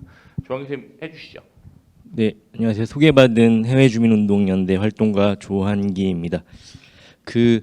오늘 주제가 이제 어쨌든 간에 이 네 개의 주제가 문화 다양성이라는 이름으로 이야기되고 있는 것 같은데 제가 왜 이 자리에 초대받았을까 좀 고민을 해봤어요. 고민을 해봤는데 어쨌든 해외주민운동연대라는 곳이 아시아의 풀뿌리 주민들, 가난한 주민들과 관련해서 활동하고 있고 특히 또 저희가 한 일 중에 하나가 미얀마가 2021년 2월 1일 쿠데타가 일어나고 나서 굉장히 많은 난민들, 국내 실향민들이 발발을 했고 그것과 관련해서 저희도 좀 지원하는 역할을 하고 있어서 어느 정도 이야기에 공통점이 있는 것 같아서 초대해 주신 것 같고요. 네 가지 이야기를 들으면서 떠올랐던 거는 사실 토론이라기보다는 개인적인 생각인데 각자 그 네 가지 연구가 어쨌든 간에 본인의 활동, 직업에서 이렇게 시작돼서 동네 연구, 작은 연구가 시작된 것 같더라고요. 그래서 이 연구들과 관련해서 결국은 대부분 중요했던 거는 우리가 흔히 얘기하는 취약계층이라고 부르는 뭐 장애인, 이주민, 난민, 그리고 뭐 챗 GPT는 어떻게 표현해야 될지 모르겠지만, 네, 이런 취약한 계층들과 관련된 연구인 것 같아서 굉장히 뜻깊었던 것 같고요. 특히 지역 사회에서 결국은 이 우리가 다양성을 이야기하는 데 있어서 결국은 이 다양성이라는 것이 취약계층이나 나와 이웃들을 어떻게 인식하고 의식하고 있는가의 문제라고 저는 생각을 해요. 그러니까 이미 존재하는 사람들이고 그 사람들이 존재함으로 인해서 우리도 같이 함께 살아가고 있는 건데 이 존재를 어떻게 받아들이고 인식하는지, 그러니까 동네 연구를 통해서 좀 드러날 수 있어서 굉장히 좋았고요. 이런 것들을 좀 더 많이 확대해 나가는 과정들이 의정부 안에서 좀 필요하겠다라는 생각을 했습니다. 또 하나는 좀 한번 우리가 생각해 봐야 될 것이 특히 난민이나 장애인, 특히 발달 장애인 같은 경우는 결국은 우리가 돌봄이라고 이야기를 해주셨던 것 같은데 상호 의존해야 되는 존재들인데 그런 존재들이 우리가 지금 예를 들면 일자리와 관련된 이야기들이 다 함께 나왔던 것 같아요. 난민과 관련해서도 일자리에 대한 이야기가 나왔고, 근데 그 일자리라는 것이 사실은 우리는 돈을 벌기 위해서 일자리를 가진다 하면 어떤 명백한 퍼포먼스, 효율을 내야지 그 일자리에서 돈을 받을 수 있는 거잖아요. 근데 이분들이 살아가는 데 있어서 일자리를 만드는 데 있어서 그 효율성을 100% 낼 수 있는 존재는 아닌 거잖아요. 그래서 우리가 한번 이런 우리 사회에서 한번 고민을 해봐야 될 게 저도 최근에 가장 많이 드는 생각인데 우리 모두 다 최선을 다하고 있지만 누구나 또 다 최고가 될 수는 없잖아요. 그런 측면에서 봤을 때 사회가 이런 존재들을 어떻게 인식하고 함께 할 수 있는지에 대해서 좀 다시 생각해 봐야 되는 것이 아닐까. 그냥 단순히 효율성만으로 일자리를 제공하고 돈을 주는 것이 맞는 것일까라는 좀 고민이 특히나 이제 장애인, 발달장애인 연구에 대한 이야기를 들으면서는 좀 들었던 것 같습니다. 그리고 또 이야기 드리고 싶었던 것 중 마지막은 사실은 결국은 우리 사회가 이런 취약성, 스스로의 취약성을 계속해서 증명해야지 지원을 받을 수 있는 지금 구조 안에 있는 거잖아요. 난민도 내가 난민이라는 것을 끊임없이 스스로 증명해야 되고, 특히나 이제 기초생활수급자라는 이야기도 나왔던 것 같은데 기초생활수급자도 내가 스스로 정부에 가난하다는 것을 증명해야지 지원을 받을 수 있는 이런 현실과 관련해서도 좀 한번 생각을 해봤으면 좋겠고요.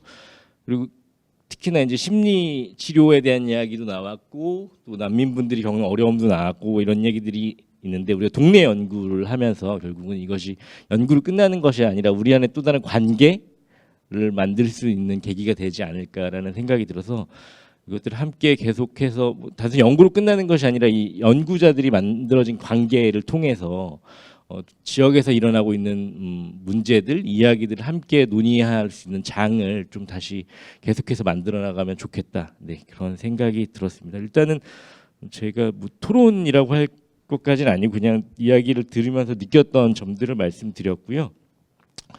사실 이게 동네 연구이다 보니까 어떤 우리가 너무 연구에 좀 방점이 찍혀서 결과들이 만들어지지 않았나라는 생각이 들어서 동네 연구이니까 내가 좀 지역에 살면서 관심 가지는 거에 대해서 그냥 스스로를 한번 이야기해보고 의정부에 사는 주민들, 의정부에서 경기북부에 사는 시민들과 공유할 수 있는 방식의 좀 방식이나 방법으로 좀 더 소개되었으면 더 좋겠다. 그러니까 우리가 나온 지금 이 책자들이 각각의 책자들이 하나씩 나왔는데 이 책자들이 시민들이 좀 볼 수 있는 쉽게 보고 싶은 그런 방식으로 좀 더 서술됐으면 좋지 않았을까 하는 좀 그런 생각도 좀 들었습니다. 네, 이상입니다. 예, 제가 순서를 좀 바꾸겠습니다. 지금 말씀 들어보니까 두 분 토론자 얘기를 다 듣고 질문을 이제 발표자들이 하시기에는 헷갈릴 것 같다는 생각이 들어가지고요. 한 분 일단은 예, 지금 일단 조한기 선생님 토론에 대해서 먼저 좀 답변을 하고 난 다음에 장영민 선생님 토론을 좀 듣는 걸로 좀 하겠습니다. 제가 보니까 약간 질문과 의견과 막 이런 게 섞여 있어서 예, 원래 이맘때쯤이면 좌장이 이제 방심하고 좀 이렇게 느슨해져 있어야 될 타이밍인데 갑자기 정신이 바짝 드는데요. 제가 내용을 좀 정리를 해보면 이런 것 같아요. 하나는 오늘 나왔던 뭐 발달 장애인, 장애인, 난민, AI 이런 존재들을 어떻게 인식할 것이냐, 또 이들과의 관계를 어떻게 맺을 것이냐, 이제 이런 고민이 있는 것 같은데요. 이 질문에 대해서는 저는 박한울 선생님하고 최인종 선생님이 좀 답변을 해주시면 좋겠다라는 생각을 좀 했고요. 두 번째로는 어떻게 됐건 이제 돌봄 그리고 연관해서 일자리 관련된 얘기들이 주로 많이 나왔었는데 이런 부분들에 대해서는 이제 박소연 선생님하고 이제 이주영 선생님이 좀 전에 조한기 선생님이 얘기해 주신 건 뭐 이런 거죠. 결국은 일을 얻기 위해서는 효율성이라는 문제를 넘어서야 되는데 또는 효율성이라는 문제와 연결될 수밖에 없는데 이런 문제들을 과연 난민은 과연 발달장애인은 이에 대해서 어떤 말을 할 수 있느냐 또는 이 논리를 깨기 위해서 무엇이 필요하냐 이제 이런 것들에 대한 답변들을 좀 해주시면 좋을 것 같다라고 하는 말씀을 드리겠습니다. 예. 그래서 먼저 저희 박한울 선생님부터 먼저 그 장애인과의 어떤 장애인 사실 좀 표현이 그럴 수 있겠습니다만 장애인이라고 하는 존재를 어떻게 인식할 것이냐 또는 이들과의 관계를 어떻게 형성해 나갈 것이냐 이제 이런 것들에 대한 이야기를 좀 해주시면 좋을 것 같습니다. 네, 생각이 많아지는데요. 저도 제 연구를 준비를 하면서 이 부분은 사실 고민을 되게 많이 했어요. 어떻게 보면 소외 대상이기도 하고 저희가 누구나 이제 관심을 기울여야 된다고는 하지만 당장에 내 주변에 그렇지 않은 사람들이 있을 때는 또 쉽게 이렇게 관심을 기울이기가 어렵잖아요. 그랬을 때 저는 이제 인터뷰를 하면서도 그렇고 연구를 하면서도 좀 생각을 했던 게 이들과 먼저 가까이에 있는 사람들이 계속 소리를 내고 이렇게 연구를 해서 무언가의 결과물로 나오고 계속 이렇게 가까이에 있는 사람들의 역할이 되게 중요하겠다라는 생각을 먼저 했었고요. 그리고 이들을 어떻게 이제 의식하고 인식하는가에 대한 부분은 사실 인식이 바뀌기 위해서는 참 시간이 많이 걸리고 좀 어려워요. 그래서 그랬을 때에 저희가 그냥 단편적으로만 보이지 않게 되게 다양한 각도에서 여러 가지의 모습을 계속 드러내주는 것이 필요하겠다라는 생각이 들었습니다. 그리고 이런 관계에 대한 부분도 아까 이제 발표에서도 잠깐 얘기를 했지만 지금은 뭐 학교도 그렇고 기관도 그렇고 되게 따로 이루어져 있는데 또 굉장히 좋은 사례들도 많아요. 뭐 예를 들어서 이제 학교에서 일어나는 아이들에 대한 어떤 프로그램을 대학에 있는 치료학과에서 선생님들이 실습을 그렇게 학교에 나가기도 하고 어떻게 보면 충분히 연계가 가능할 수 있는 부분들도 많이 있어서 이런 사례들을 기관 담당자분들 그리고 관계자분들께서 좀 이 관계를 더 연계를 맺는 부분이 중요하지 않을까 생각이 들었습니다. 네.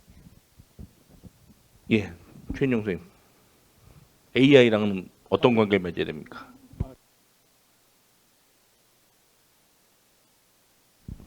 문득 그런 생각이 들었는데요. 이런 난민, 발달장애인 같은 이런 소수자분들이 AI를 적절하게 사용하면 충분히 그 문제인 그 효율성에 있어서 어떤 도움을 받지 않을까. 근데 사실은 올해 발달장애인 분들이 그 생성형 AI를 사용해가지고 그 미술 전시회를 열었었습니다. 사실은. 예, 그 사실은 그런 장애인분들이 생성형 AI를 사용해가지고 어떤 그런 여러 가지 문제들을 해결하는 그런 것들이 그 각 분야에서 지금 실행되고 있는 것으로 알고 있습니다.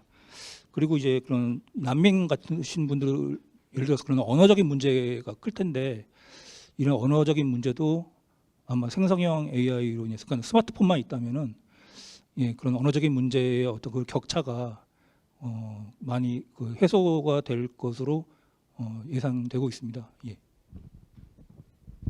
저희가 궁금한 건 AI랑 우리가 어떤 관계를 맺어야 하냐, 우리가 AI를 어떻게 인식해야 되냐라고 한 제가 약간 까칠한 좌장입니다.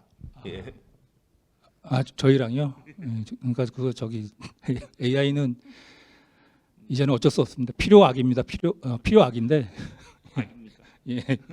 그러니까 지금 현재 그 AI의 그 발전 단계 제가 말씀드렸다시피 지금 약 인공지능의 상태인데요. 이 강인공지능이 넘어가는 게 이제 아마 한 10년 빠르면은 10년 뒤면은 자아가 있는 이제 강인공지능이 이제 출현한다고 합니다. 더 빠를 수도 있고. 근데 그게 현재 그 어떤 이런 사실은 권력이 지금 글로벌 빅테크 기업들이 지금 이 세상의 권력들을 지금 빨아들이고 있는 시점인데요. 지금 그게 굉장히 좀 문제가 좀 많습니다. 그러니까 이제 저희가 뭐 구글, 뭐 애플, 무슨 뭐 마이크로소프트 뭐 이렇게 그렇게 얘기들은 하고 있지만 제가 봤을 때 그놈이 그놈들이거든요. 그게 다 똑같은 놈들인데. 근데 이 권력이 점점점 이 향후 그러니까 10년, 20년, 30년 뒤 이런 향후에 이런 모든 어떤 그런 생산성과 관련돼 있는 부분들이 이 빅테크 기업들한테 넘어간다고 하면 저희들은 분명히 거기에 예속될 수밖에 없고 종속될 수밖에 없는. 그리고 현재 그리고 사실 지금도 저희 스마트폰을 쓰고 있는 저희들이 지금 현재 그 이들한테 종속되어 있는 거랑 마찬가지입니다. 네. 근데 이제 이게 더 심각해질 수 있다는 것이죠. 그래서 이제 지금 현재 유럽에서는 이런 생성형 인공지능에 대한 어떤 그런 규제나 이런 법안들이 지금 나름대로 굉장히 치열하게 토론하면서 준비하고 있는데 우리나라도 이제 이런 부분에서 좀 해야 되지 않을까 하는 그런 생각이 듭니다. 예, 잘 들었습니다. 아까 말씀드린 두 번째 질문인 건데요. 이제 굳이 말하면 일자리와 난민, 일자리와 발달 장애인 이 부분을 이제 효율성이라는 논리를 어떻게 넘어갈 거냐라는 부분들에 대한 이야기를 좀 해주시면 될 것 같은데 이주영 선생님 먼저 해주시죠. 일자리 부분에 있어서 그러니까 효율성이 사실 이제 다른 연구에서도 나오는데 그러니까 다양성이 인정이 되고 다양성이 받아들이는 어떤 기업의 효율성이 사실 굉장히 높다고 모든 연구 결과가 지금 그렇게 나오고 있고 그것을 기업에서도 받아들이고 그렇게 시행이 되고 있습니다. 현재. 그렇다면 지금 난민이 가진 강점은 무엇이냐? 결국 다양성, 다른 문화적 배경을 가지고 있고 그 나라의 언어를 할 수 있다는 이게 강점으로 저는 작용할 수밖에 없다고 보고 있고요. 실제로 난민분들이 원하시는 것도 이제 그런 것들입니다. 그러니까 주로 아랍에서 오신 분들은 굉장히 그 한국 정부의 답답함을 호소하세요. 왜냐하면 이제 정부가 이제 아랍 국가들과 어떤 관계나 비즈니스를 할 때 자기네를 활용하면 가능할 것 같은데 얼토당토 않아 보이는 것들이 이제 진행되고 그런 모습을 또 굉장히 답답해 하거든요. 근데 실예로 그 이제 난민들이 뭐 본국에서 출신국에서 어떤 자격을 갖고 있지만 그것이 이제 뭐 한국 사회에서 어떤 다른 직업을 구하거나 할 때 전혀 반영되지 않는 것들이 이제 많이 있습니다. 어떤 전문성을 갖고 있어도 사실 한국에 왔을 때는 하게 되는 일들이 네, 이제 건설 노동자, 택배, 뭐 그런 편의점, 뭐 이런 여러 가지 일들이죠. 실예로 그래서 이제 그분들의 전문성을 인정해주고 또 그런 어떤 강점을 효율적으로 어떻게 보면 이분들 이용이라는 말까지 했는데 우리를 좀 이용해줘라는 말씀까지 하실 정도로 그런 이야기들이 나왔었는데 그러려면 어떤 이 난민들의 자격 인정 같은 것들을 조금 완화해서 이제 한국에서도 이제 그런 조금 더 강점을 가진 일을 할 수 있도록 하는 게 좀 필요할 것 같고요. 제가 이제 보고서에도 썼는 한 예는 운전 면허에 대한 거였어요. 그러니까 본국에서 난 이미 운전 면허도 있고 운전도 잘하고 15년도 넘었는데 한국에 와서는 이제 그 운전 면허를 갖기 위해서는 자국 대사관에 가야 되는 거죠. 그 국내 면허로 바꾸려면. 근데 이분들이 난민인데 대사관에 갈 수 있을까요? 네, 갈 수가 없죠. 그러면 다시 시험을 봐야 되고 다시 시험을 봐야 되는데 이분들의 모국어로는 시험을 또 볼 수가 없죠. 그러면 또 다른 언어로 시험을 봐야 되고 그럼 사실 그 시험을 패스할 수가 없거든요. 이렇게 지금 우리 일상생활의 운전이라는 그리고 기능적으로 완벽하게 할 수 있는 부분조차도 인정이 되지 사실 않는 게 이제 현실이라는 것을 좀 한 번 더 말씀드리고 싶습니다. 예, 알겠습니다. 박소연 선생님 어떠세요? 발달장애인. 네, 일단 저는 직업적인 특성으로 봤을 때 이제 장애인을 선택한 것이긴 한데 처음에 이제 이 사업에 지원을 할 때 동네라는 것에 초점을 맞춰서 지원을 했습니다. 그러면 살기 좋은 동네란 어떤 동네인가라고 생각을 했을 때 표면적으로 우리가 드러나는 사람들이 잘 사는 동네를 진짜 잘 사는 동네라고 할 수 있냐라고 생각을 했을 때 저는 아니라고 생각을 했거든요. 그래서 소수자나 약자가 좀 더 잘 포함이 되고 어떻게 수용이 되냐. 예를 들면 난민, 어린이, 장애인, 노인과 같은 그런 소수자나 약자가 진짜 잘 살 수 있는 환경이야말로 누구에게나 안전하고 좋은 동네이다라는 생각을 먼저 했습니다. 여기에서 장애인이라는 키워드로 제가 연구를 하게 된 것이고 아까 말씀을 하셨는데 효율적인 측면에서 제가 아까 말씀을 드렸듯이 고용주가 생각을 했을 때는 누군가를 고용을 했는데 그 사람이 이직률이 높으면 사실 기업이 굴러가기가 어려운 실정이잖아요. 근데 이렇게 장애인들을 고용을 했는데 지금 숲스토리에서 현재 일하고 계신 분들은 거의 6년, 7년째 정규직으로 입사를 하셔서 근속을 하고 계세요. 그러면 이게 과연 정말 효율적인 측면에서 떨어진다라고 얘기를 할 수 있는지가 저는 좀 궁금합니다. 왜냐하면 애사심도 정말 필요한데 여기에 일하고 있는 학생 그리고 이 학생의 학부모, 아니, 부모님까지도 너무나 만족을 하고 계시고 쭉 계속 이렇게 일을 했으면 좋겠다. 그래서 이러한 사회적 기업들이 더 많아졌으면 좋겠다라고 말씀을 하고 계시고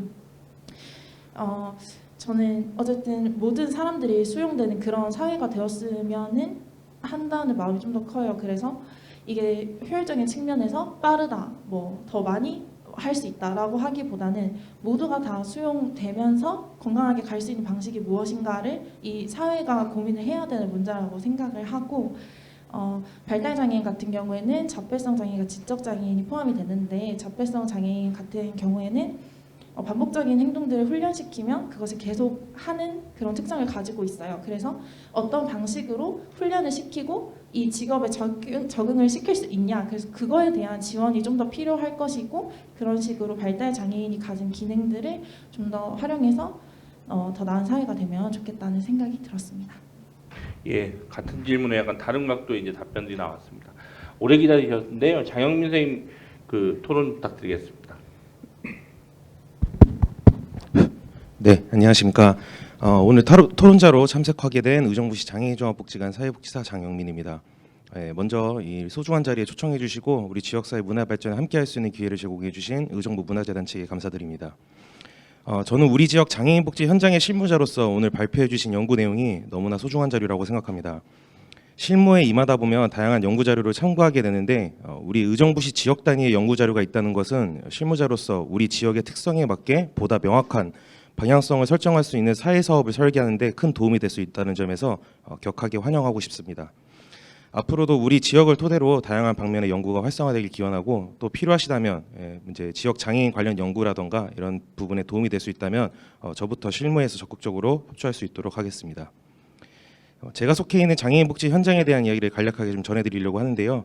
저희는 최근 이제 CBSS라는 개념과 가까워지기 위해 노력하고 있습니다. CBSS는 커뮤니티 베이스 서포트 서비스의 약자로 지역 사회를 기반으로 장애인 당사자들을 돕는 이념을 뜻합니다.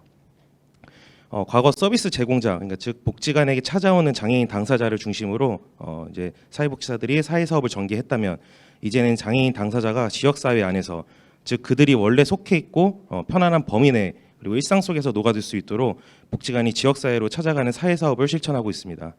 그렇기 때문에 앞서 말씀드린 지역 사회 단위 연구가 더욱 활발해지기를 기대하고 있는 입장입니다.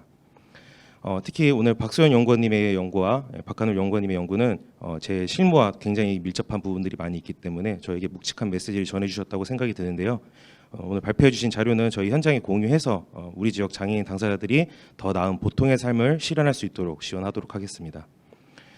발표 자료들은 사실 하루 전날, 그러니까 어제 미리 좀 살펴볼 수 있었는데요. 내 연구 다 너무 훌륭한 내용이었지만 저는 이 두 가지 내용을 조금 더 중점적으로 살피고 재원까지는 좀 어렵지만은 저희 장애인 복지 현장의 실무자의 관점에서 덧붙였으면 하는 내용들이 몇 가지 있어서 정리를 해보았습니다. 먼저 박소연 연구원님의 우리 지역 발달 장애인의 취업 활성화 방안에 대한 사례 연구에서는 숲스토리 사회적 협동조합 중심으로 지적 연구를 진행을 하셨는데요. 숲스토리는 제가 근무하고 있는 기관하고도 물리적으로 좀 가까이 위치하고 있기 때문에 오며 가며 좀 자주 봤기 때문에 좀 나름 내적 친밀감이 있었는데요. 이번 연구를 통해 더 깊숙하게 들여다볼 수 있는 기회가 되었던 것 같습니다. 그 연구 내용 중 그 기초생활 보장에 해당되시는 당사자께서 근로로 인해서 권리가 박탈되는 사례가 있었는데 저도 현장에서 그런 딜레마를 자주 접하다 보니 매우 공감되는 구절이었습니다. 그러니까 일례로 수급비가 깎이는 게 두려워서 근로 의지가 있음에도 불구하고 근로를 엄두를 내지 못하시는 당사자들을 보면은 참 실무자로서 뭐라고 말씀을 드려야 될지 고민이 많은 부분이 있었습니다. 그리고 우리 지역의 장애인 일자리 부족도 그렇습니다. 근로자를 직접 고용하는 스토리와 다르게 저희 현장, 그러니까 장애인 복지관에서는 고용 지원 위주의 사업을 진행을 하는데 의정부 관내보다 사업체가 많은 인근 양주시나 포천시로 더 많이 나가고 있는 실정입니다. 그 연구 결과로 직무 개발의 필요성에 대해서도 강조를 해주셨듯이 장애인 근로자를 채용하는 업종은 서비스업뿐만 아니라 제조업 쪽에서도 활발히 나타나는데 현재 의정부에서 제조업이 들어설 수 있는 이를테면 공단과 같은 물리적 환경이 인근 시보다 매우 제한적인 게 사실입니다. 관내에서부터 장애인 일자리가 제한적이다 보니 관내에서 진행되는 직업 훈련도 말씀해 주셨던 것처럼 바리스타나 제과제빵 같은 서비스업 형태로 제한적일 수 있겠다 생각이 듭니다. 왜냐하면 당사자들께서 이제 청소년기에서 성인기로 전환되는 전환기 시기에 지역에서 다양한 근로 형태를 접해야 되는데 그렇지 못하다 보니까 취업 욕구에 따라서 설계되는 직무 개발에도 영향을 미치지 않았나 저는 그렇게 가설을 한번 세워보고 싶다는 생각이 들었습니다. 그 후속 연구 제안으로 이제 제시해 주신 내용에 경기 북부 각 시별 장애인 근로자 고용 사업체 실태를 파악하고 비교해 보는 것도 우리 의정부 장애인 근로자 고용 환경에 도움이 되는 연구가 되지 않을까 생각이 들어가지고 한번 그런 이제 서로 비교해 보는 데이터도 한번 연구도 좀 진행되면 좋겠다라는 생각을 해보게 되었습니다. 다음 박한울 연구원님의 장애 청소년의 지역사회 문화예술 향유 활성화를 위한 발전 방향 모색 연구인데요. 이 연구는 이제 서비스 제공자들의 인식을 중심으로 인터뷰 형식의 질적 연구를 설계를 하셨더라고요. 제가 토론을 준비하면서 저희 기관 복지관 문화예술 담당자하고도 이야기를 좀 나눠봤는데 저희 기관 쪽에도 인터뷰를 요청하신 게 이렇게 파악이 됐는데 아쉽게 일정이 좀 맞지 않아가지고 연구에 도움을 드리지 못한 것 같습니다. 저희 담당자도 너무 참여하고 싶었는데 그러지 못해 아쉬웠다라는 말을 꼭 전해달라고 하셨습니다. 그 연구 결과로 도출하신 내용들 실무자로서 모두 공감되는 부분이었습니다. 특히 사업을 홍보하고 참여자를 모집하는 과정에서 그런 어려움이 발생하는 부분들은 대부분의 이제 서비스 제공 기관이 공통적으로 겪고 있는 어려움이라는 것을 알게 되었고요. 제도적인 지원의 부족, 지역 내 자원, 인프라 부족도 너무 공감되는 부분이었습니다. 일단 조사의 설계가 서비스 제공자 중심으로 이루어지다 보니까 당사자나 보호자의 관점은 좀 빠질 수밖에 없었던 것 같은데요. 그 연구 결과 3에서 제시해 주신 연결하고 협력하기 부분 되게 인상적으로 봤습니다. 이쪽에서 세 축으로 도식화한 자료를 봤는데 그래도 조금 이제 여기에 보호자가 한 축으로 더 추가가 되면 참 좋지 않았을까라는 생각이 들었는데요. 사실 실무를 하다 보면 보호자분들하고 이제 소통을 많이 하게 되는데 그 보호자들께서도 당사자만큼이나 그 문화예술의 중요성에 공감해 주시고 교육이 이제 교육 현장에서만 이루어지는 게 그게 아니고 가정에서도 좀 일관적인 태도로 연장돼서 강조되는 것이 발달 장애인의 특성을 고려한다면 꼭 필요한 축이라고 생각이 들었습니다. 그리고 발표 자료에는 빠져 있었는데 그 연구 원문을 제가 봤는데 51페이지 쪽에 그 프로그램 참여자 모집의 정보 누락 부분을 다루시면서 그 연구 참여자 빈님의 발언을 인용하신 게 있어요. 그 인용을 읽자면은 단순히 장애 청소년 대상이라는 단어보다는 조금 더 좁혀서 대상을 발달장애 2급에서 자폐 3급이라고 명시하거나라는 부분이 있습니다. 사실 저는 장애 등급제가 폐지된 현재의 상황에 급수를 명시하자는 이 주장이 조금 위험할 수 있다는 생각이 들었는데요. 물론 질적 연구 특성상 참여자의 발언을 그대로 인용할 수밖에 없었던 연구자님의 입장 너무 이해가 잘 가고요. 그 정보 제공에 답답함으로 발언하신 참여자의 입장도 너무 이해는 갑니다. 하지만 이 연구를 혹시라도 다양하게 열람할 수 있는 현장에서는 이런 오해의 여지가 있을 수 있으니까 별도로 각주를 달아주시면 어떨까 그런 생각을 좀 해봤습니다. 사실 저희 장애인 복지관 현장에서는요 아동 청소년뿐만 아니라 성인기, 노년기까지 모든 생애 주기를 대상으로 문화 예술 사업을 전개하고 있습니다. 그 진행하신 연구에서는 청소년이란 생애 주기에 좀 포커스를 맞추셨는데 그 제시해주신 문제점 해결 방안들이 사실 모든 생애 주기에 해당된다고 해도 무방할 정도로 저희 담당자들도 같이 이 연구를 공유하면서 공감대가 형성이 된 연구였다고 평가가 됐습니다.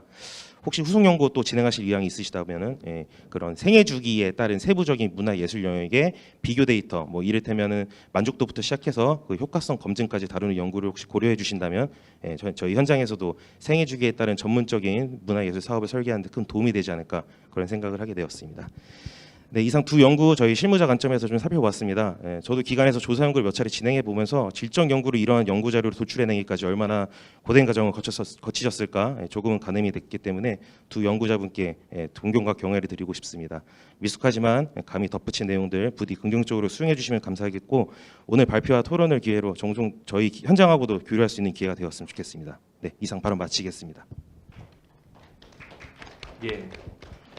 미숙하다고 표현하셨는데요. 야, 아유, 저는 오늘 뭐 발표 내용, 발표 자료도 다 어마어마하신데 토론자도 어마어마하신 분을 또 모셨구나라는 생각을 아주 연구 내용 특히 이제 아무래도 장애 쪽이 이제 전문 영역이시다 보니까 아주 두 글을 꼼꼼하게 읽고 글의 내용, 연구 방법, 후속 연구할 내용들 이런 것들까지 아주 촘촘하게 지적을 해주셔가지고 아우 저는 좀 깜짝 놀랐다는 말씀 좀 드리고 싶습니다. 두 분 뭐 간단하게 좀 지금 장영민 선생님 얘기해 주신 내용들에 대해서 간단하게 답변해 주실 수 있으면 뭐 답변이라기보다는 의견도 좋고요. 간단하게 말씀 좀 부탁드리겠습니다. 박소연 선생님 먼저 하시죠.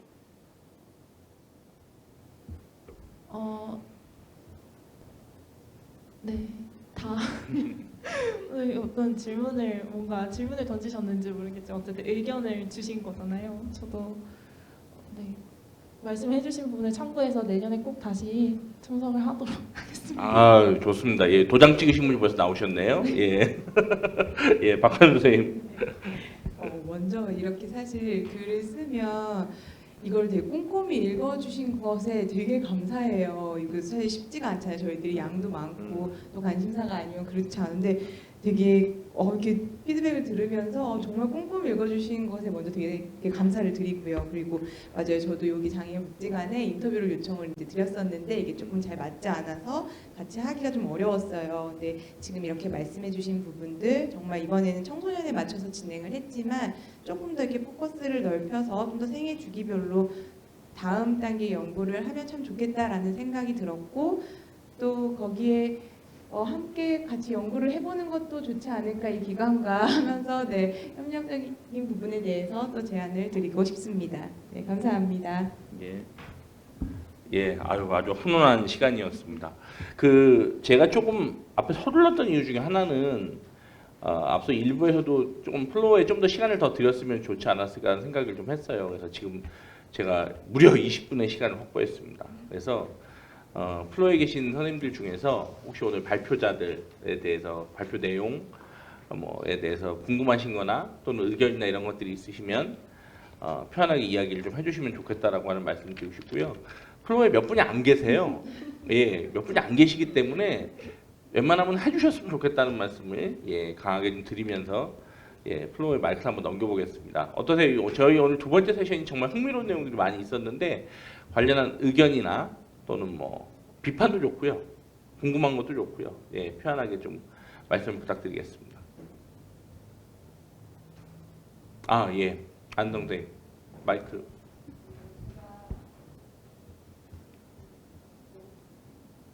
연구자분들하고 이제 인터뷰를 쭉 하면서 이제 조금 더 연구 주제에서 더 깊이 저도 이해할 수 있는 시간을 가졌었는데 그중에 이제 이주영 선생님하고 이야기하면서 문화도시와 관련된 이야기들도 꽤 많이 했던 것 같아요. 그래서 아까 연구 발표하시면서 잠깐 언급은 해주셨는데 예를 들면 이제 난민뿐만 아니라 저희가 이제 한국어를 사용하지 않는 여러 이제 이주민 분들도 계실 거고요. 그런 분들을 위한 안내가 전혀 문화도시 안에서 이루어지지 않았다는 거에 대해서 저도 선생님 얘기를 듣고 그제서야 느꼈거든요. 왜냐하면 저는 전혀 불편함을 느끼지 않았고 이 사업을 너무나 잘 알고 있기 때문에 그렇게 정보 접근성이 일부에게 제한적이었을 거라는 생각을 하지 못했었어요. 그래서 내년에라도 혹시 이런 게 반영될 수 있을지 지금 문화도시지원센터 송웅삼 센터장님이 계시기 때문에 저는 센터장님께 사실 좀 여쭤보고 싶거든요. 이렇게 우리가 문화 다양성을 확보하기 위해서 더 많은 분들이 이 사업을 좀 알 수 있게끔 하는 장치를 어떻게 마련하면 좋을까? 이런 고민을 뭐 당장 이루어지진 않더라도 이런 이제 담론이 나왔기 때문에 우리가 이야기해 보면 어떨까 이런 생각이 좀 들었거든요. 센터장님 좀 어떻게 생각하시는지. 갑자기 당황스럽네요. 아무튼 저도 아까 그 주제 잠깐 들었었거든요. 그래서 올해 뭐 정신없이 1년 사업들을 하다 보니까 일정 성과도 있었지만 또 아쉬운 점, 또 노력해야 될 점, 또 저희들이 또 구석구석 살피지 못한 부분도 뭐 너무 많다는 걸 잘 알고 있습니다. 어쨌든 그 제안해주신 문제 더 고민하고 그러면 더 노력하도록 하겠습니다.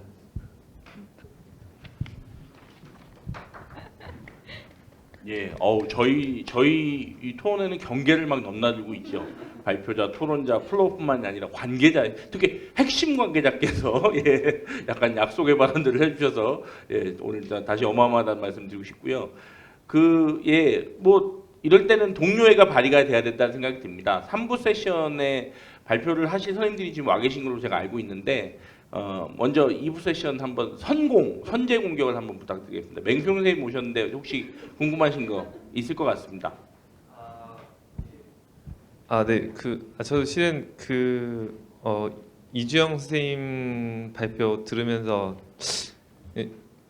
작년에 가르쳤던 학생이 떠오르더라고요. 제가 지금 고등학교에서 근무하는 교사인데 이집트 출신의 난민 학생이 학교에 있었어요. 의정부 지역에서요. 근데 이제 그 친구가 의정부에서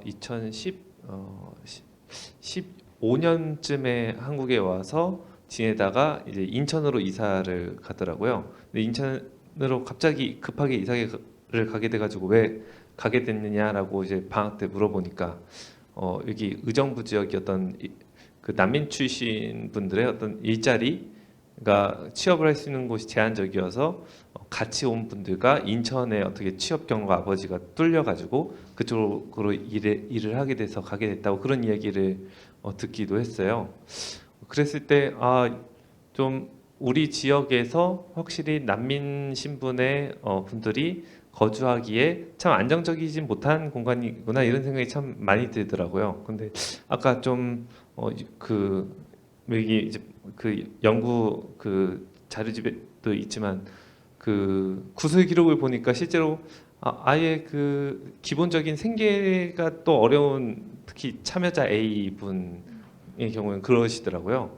또 특히나 자녀분이 되게 어린데 제 아이랑 나이가 비슷한 것 같더라고요. 이런 부분에서 실질적으로 관에서 지원해 줄 수 있는 부분이 부족하다면 혹시 어떻게 시민사회에서 같이 어떻게 도와줘야 되나? 사실 이런 고민이 계속 들더라고요. 근데 이제 여러 영역일 텐데 뭐 교육의 측면에서 있을 수도 있고 뭐 그게 어떤 실생활 의식주와 관련된 것도 있는데 좀 그런 상황에 대해서 조금 더 구체적으로 듣고 싶었고 혹시 도움을 준다면 또 도움을 드렸을 때 혹시 어떻게 느끼실지가 좀 궁금하더라고요. 혹시나 이것이 또 어떻게 바라보실지가 좀 궁금해가지고 네, 그런 게 궁금했습니다. 예, 이주영 선생님 답변 짧게 부탁드립니다. 네, 짧게 하겠습니다. 일단 제가 짧게 어떻게 할까요? 드리고 싶은 말씀은 실제로 아예 모든 지원이나 이런 것들이 없는 것은 사실 아닙니다.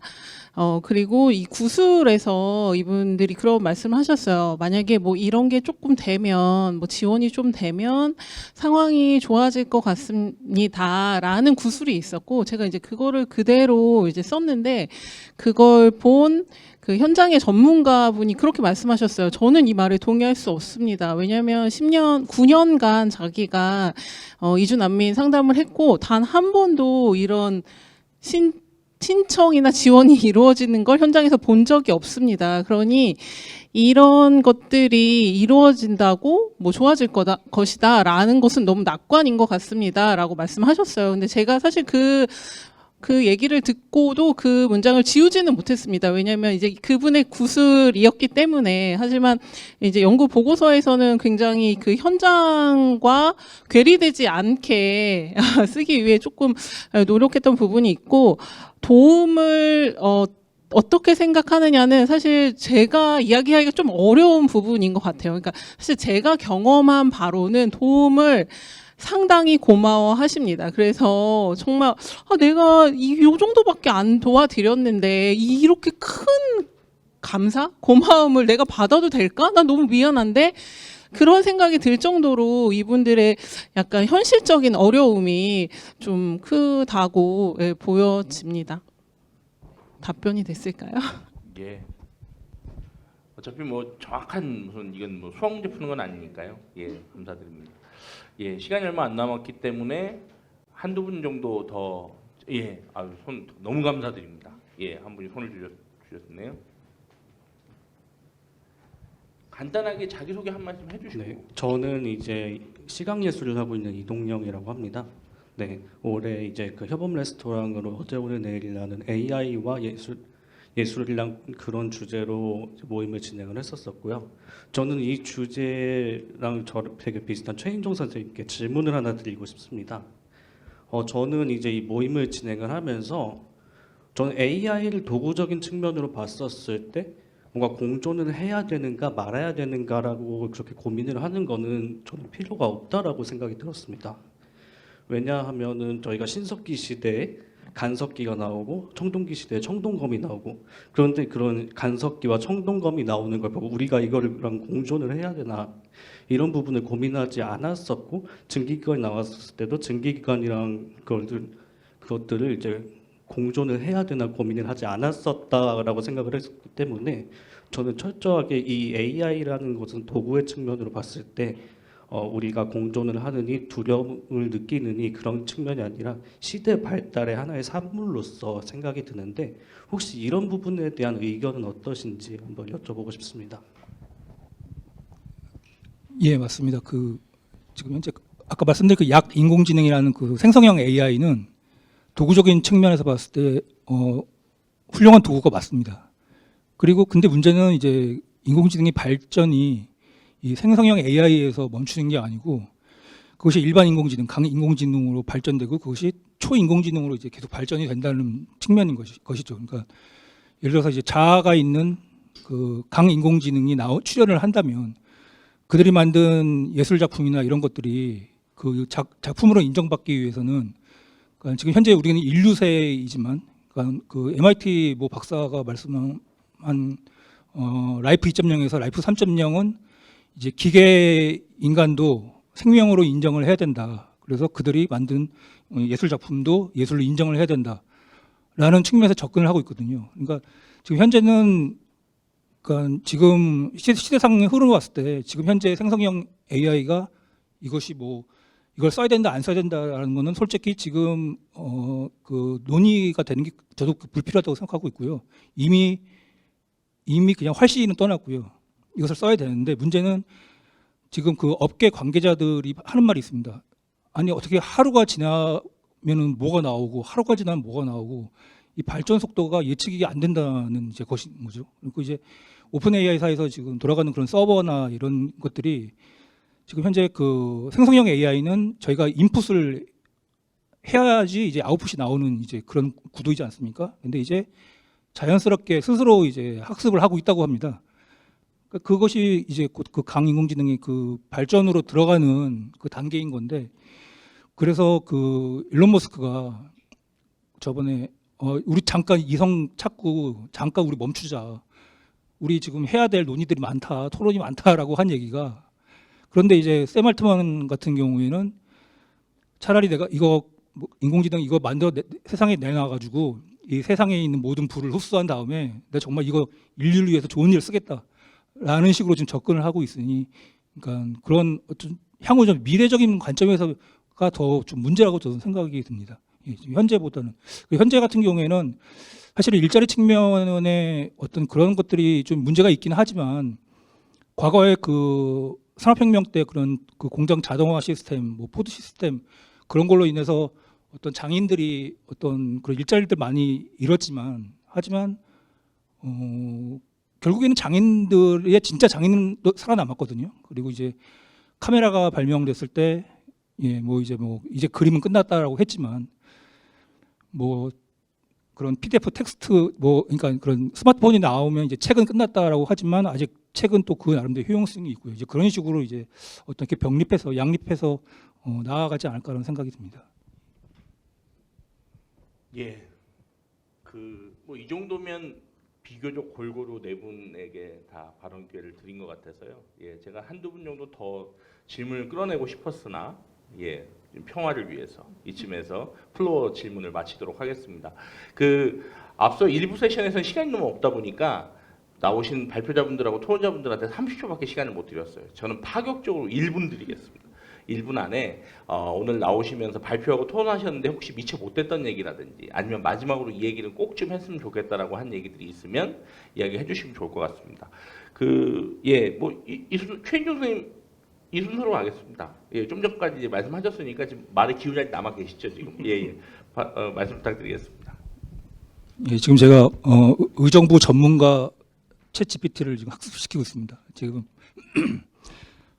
그 역사 자료부터 해서 다양한 자료를 지금 마구잡이로 넣고 지금 질문해가면서 학습하고 있는데 그래서 그 내년에 그런 의정부 시민들에게 이것을 무료 공개해가지고 그 앱스토어에서 이제 무료로 다운받을 수 있게 지금 계획 중에 있습니다. 이런 작업으로 인해서 어떤 지역의 문제가 좀 해결됐으면 하는 그런 바람이 있습니다. 감사합니다. 저는 이제 이 연구를 하면서 마지막에 연구 참여자들에게 이제 질문을 던졌습니다. 이제 이렇게 당신의 소중한 이야기, 되게 내밀한 이야기, 그리고 이야기하면서 굉장히 힘들었던 그런 시간들, 근데 이 이야기를 우리에게 이렇게 전달하는 것이, 이야기해주는 것이 어떤 의미가 당신에게 있었습니까? 라고 했을 때 연구 참여자 A는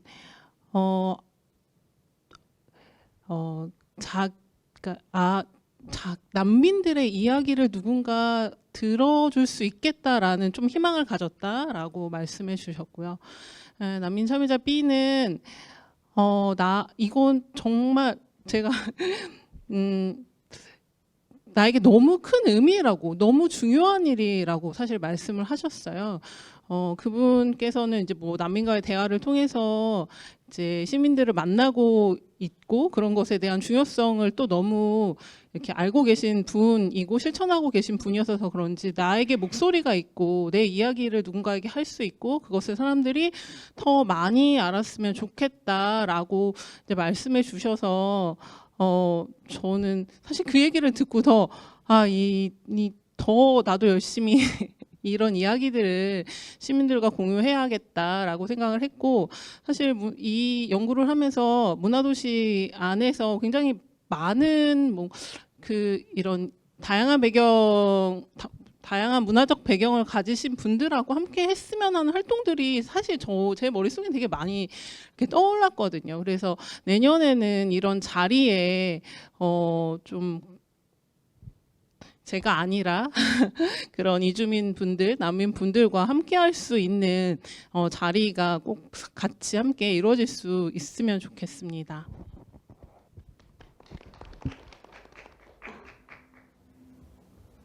네, 저는 제 연구만 이렇게 막 하다가 사실 이런 자리가 되어서야 이렇게 여러 가지 얘기를 들을 수 있잖아요. 그래서 발표를 들으면서 되게 여러 가지 생각이 많이 들었는데, 먼저 이제 박소연 선생님 연구를 들으면서는 제가 이제 했던 대상들, 장애 청소년 친구들의 이제 미래의 모습들을 또 이렇게 표현을 해주신 것 같아서 그거 관련해서 또 생각이 되게 많아졌고, 그리고 난민분에 대한 얘기를 들으면서는 저는 계속 정체성에 대한 부분들이 많이 떠오르더라고요. 이 단순히 비자가 있다 없다를 떠나서 이들이 그러면 정말 생각하는 정체성은 어떤 부분일까에 대해서 고민을 많이 하게 됐고, 또 우리 최인종 선생님께서 발표하신 부분을 보면서는 사실 이제 요즘에는 저희 심리치료에서도 디지털 치료, 메타버스에서 상담을 진행하기도 하고 이런 부분들도 있는데, 그거에 대해서도 안전에 대한 문제 막 얘기가 많이 나오고 있어요. 그래서 그런 부분과 또 한편에서는 이제 저희 부모님들이 키오스크, 핸드폰, 스마트폰 잘 못 다루시는 거 막 이렇게 봤을 때 이제 이걸로 인해서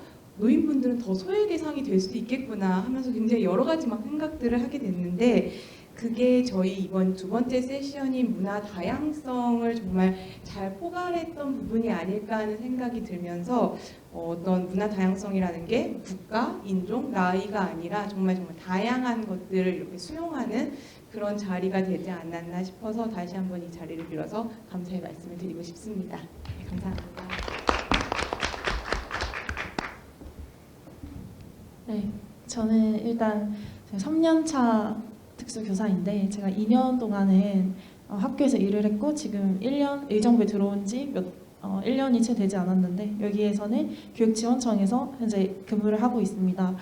근데 제가 전공이 초등특수이다 보니까 사실은 이렇게 일자리 관련된 거는 결국엔 중등, 고등, 전공과 이렇게 관련이 되는 부분이라서 제가 그냥 학교에서 일을 했거나 아니면 교육청 사무실에서만 일을 했다면 절대 이 모든 이면들을 알지 못했을 거라서 이렇게 저희 호기심을 충족시켜 줄 수 있는 이런 연구를 하게 된 게 정말 감사하고 이렇게 제가 발달 장애인 취업에 대해서 연구를 한 것이 누군가에게는 좀 내가 좀 더 사회적 기업을 만들고 싶다라는 생각이 들던지 아니면은 좀 더 지원이 필요하겠다 해서 지원을 해야겠다라고 생각하는 사람이 좀 더 많아진다든지 그렇게 되었으면 좋겠고 이건 좀 더 약간 거시적인 내용이라고 하면 할 수도 있겠는데 아까 사실은 세션 1에서 이제 발표를 하실 때 장애인과 일반인이라는 말씀을 하셨어요. 그런데 저는 제가 아이들 가르쳐서 그런지는 모르겠지만 장애인의 반대말이 절대로 일반인 또는 정상인이라고 생각을 하지 않거든요. 우리는 전부 다 결국에는 장애인이 된다라고 생각을 해요. 결국에 몸은 소모품일 뿐인 것이고 그렇기 때문에 장애인과 우리가 절대 무관하고 다른 사람이다라고 생각을 하지 않으셨으면 좋겠고 조금 더 넓은 시선으로 바라봐 주셨으면 좋겠다는 생각이 들었습니다. 이상입니다.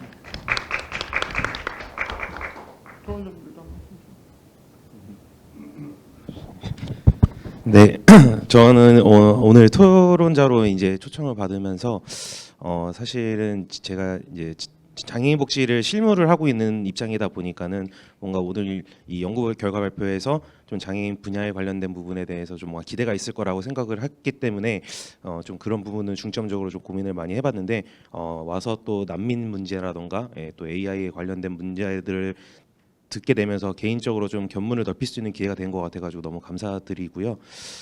결국에는 우리가 지금 문화 다양성이라는 주제를 아래에서 지금 이렇게 활발하게 논의가 되고 있는데 결국 이 다양성 안에서도 또 지역 사회로 묶어서 모두가 함께 아우를 수 있는 부분이 분명히 있을 것이라고 생각이 들고 정말 나중에는 이 토론이라던가 이런 발표 자리에 우리가 다양성으로 다루고 있는 대상자분들이 당사자분들이 직접 나와서 또 본인들이 이야기를 풀어갈 수 있는 그런 부분들이 있겠다면은 정말 우리 의정부가 정말 많이 발전할 수 있는 여지가 되지 않을까라고 그렇게 좀 생각을 해봤습니다. 저도 이야기를 들으면서 어쨌든 간에 이 동네 연구라는 것이 연구자들 개인의 목소리를 내주는 그 것이고 또 더불어서 특별히 이게 의도됐는지는 모르겠는데 어쨌든 문화 다양성이라는 이름으로 지금 장애인, 난민 또 챗GPT AI 같은 게 엮였잖아요. 그래서 이 결국은 의정부 시민들의 목소리를 이런 방식으로 계속해서 지역사회 이야기들을 풀어낼 수 있는 이 동네 연구가 계속되었으면 좋겠다. 되게 소중한 존재인 것 같다라는 생각이 들어서요. 그리고 또 더불어서 그 아까 이렇게 문화 다양성이라는 주제로 좀 이런 이야기들이 계속해서 사회 안에서 우리 의정부 안에서 나올 수 있도록 모집을 할 때 좀 이런 부분들을 좀 더 할 수 있도록 구분을 한다든지 하면 더 좋지 않을까 그런 생각이 들었습니다. 네, 너무 모두 고생 많으셨습니다. 네. 예, 뭐 요즘 하도 기후위기부터 시작해서 위기라는 얘기가 많이 나오는데 근데 위기를 잘 가만히 들여다보면 전부 다 관계의 위기인 것 같아요. 그러니까 인간이 지구랑 어떤 관계를 맺어야 될지를 잘 모르고 있다가 지금 이러고 있는 것 같고요. 근데 지금 오늘 말씀 들어보니까 지구하고의 관계를 고민하기 전에 우리가 지금 살면서 관계 맺음해야 될 사람이 되게 많네요. 근데 우리가 잘 모르고 지나치거나 알면서도 모른 척했던 게 많이 있었던 것 같아서요. 오늘 그런 문제들을 좀 고민할 수 있는 시간이어서 좋았고 뭐니 해도 이 세션의 오늘 가장 큰 의미는 앞뒤 세션 중에 아마 가장 내년이라는 언급이 가장 많이 나오지 않는 세션일 거라고 저는 믿어 의심치 않는데 저희는 지속 가능성을 올해 이 세션을 확보했다는 점에서 아주 어마어마한 의미가 있다라는 생각을 다시금 했습니다. 그래서 저도 그렇고요. 내년에 다시 새해 다시 뵙기를 앙망하면서 기원하면서 이 약간 무례한 좌장의 역할을 마치도록 하겠습니다. 감사합니다. 네, 수고해주신 이재경 좌장님 큰 박수 부탁드리겠습니다. 네, 오늘 저희가 준비한 이 세션이 모두 마무리되었고요. 지금 화면에 만족도 QR코드 조사입니다. 혹시 1부 세션부터 참여하셨던 분들은 안 해주셔도 괜찮고요. 2부 세션부터 참여해 주셨던 분들은 잠깐 접속하셔서 만족도 조사 참여 부탁드립니다. 그리고 저희가 일부에서도 했었던 순서인데요. 저희가 외부에 예쁜 현수막이 준비되어 있습니다. 그래서 날씨는 너무 춥지만 저희가 이대로 헤어지기 아쉬우니까 단체 사진 한번 촬영하고 2부 세션을 모두 마치도록 하겠습니다. 수고 많으셨습니다.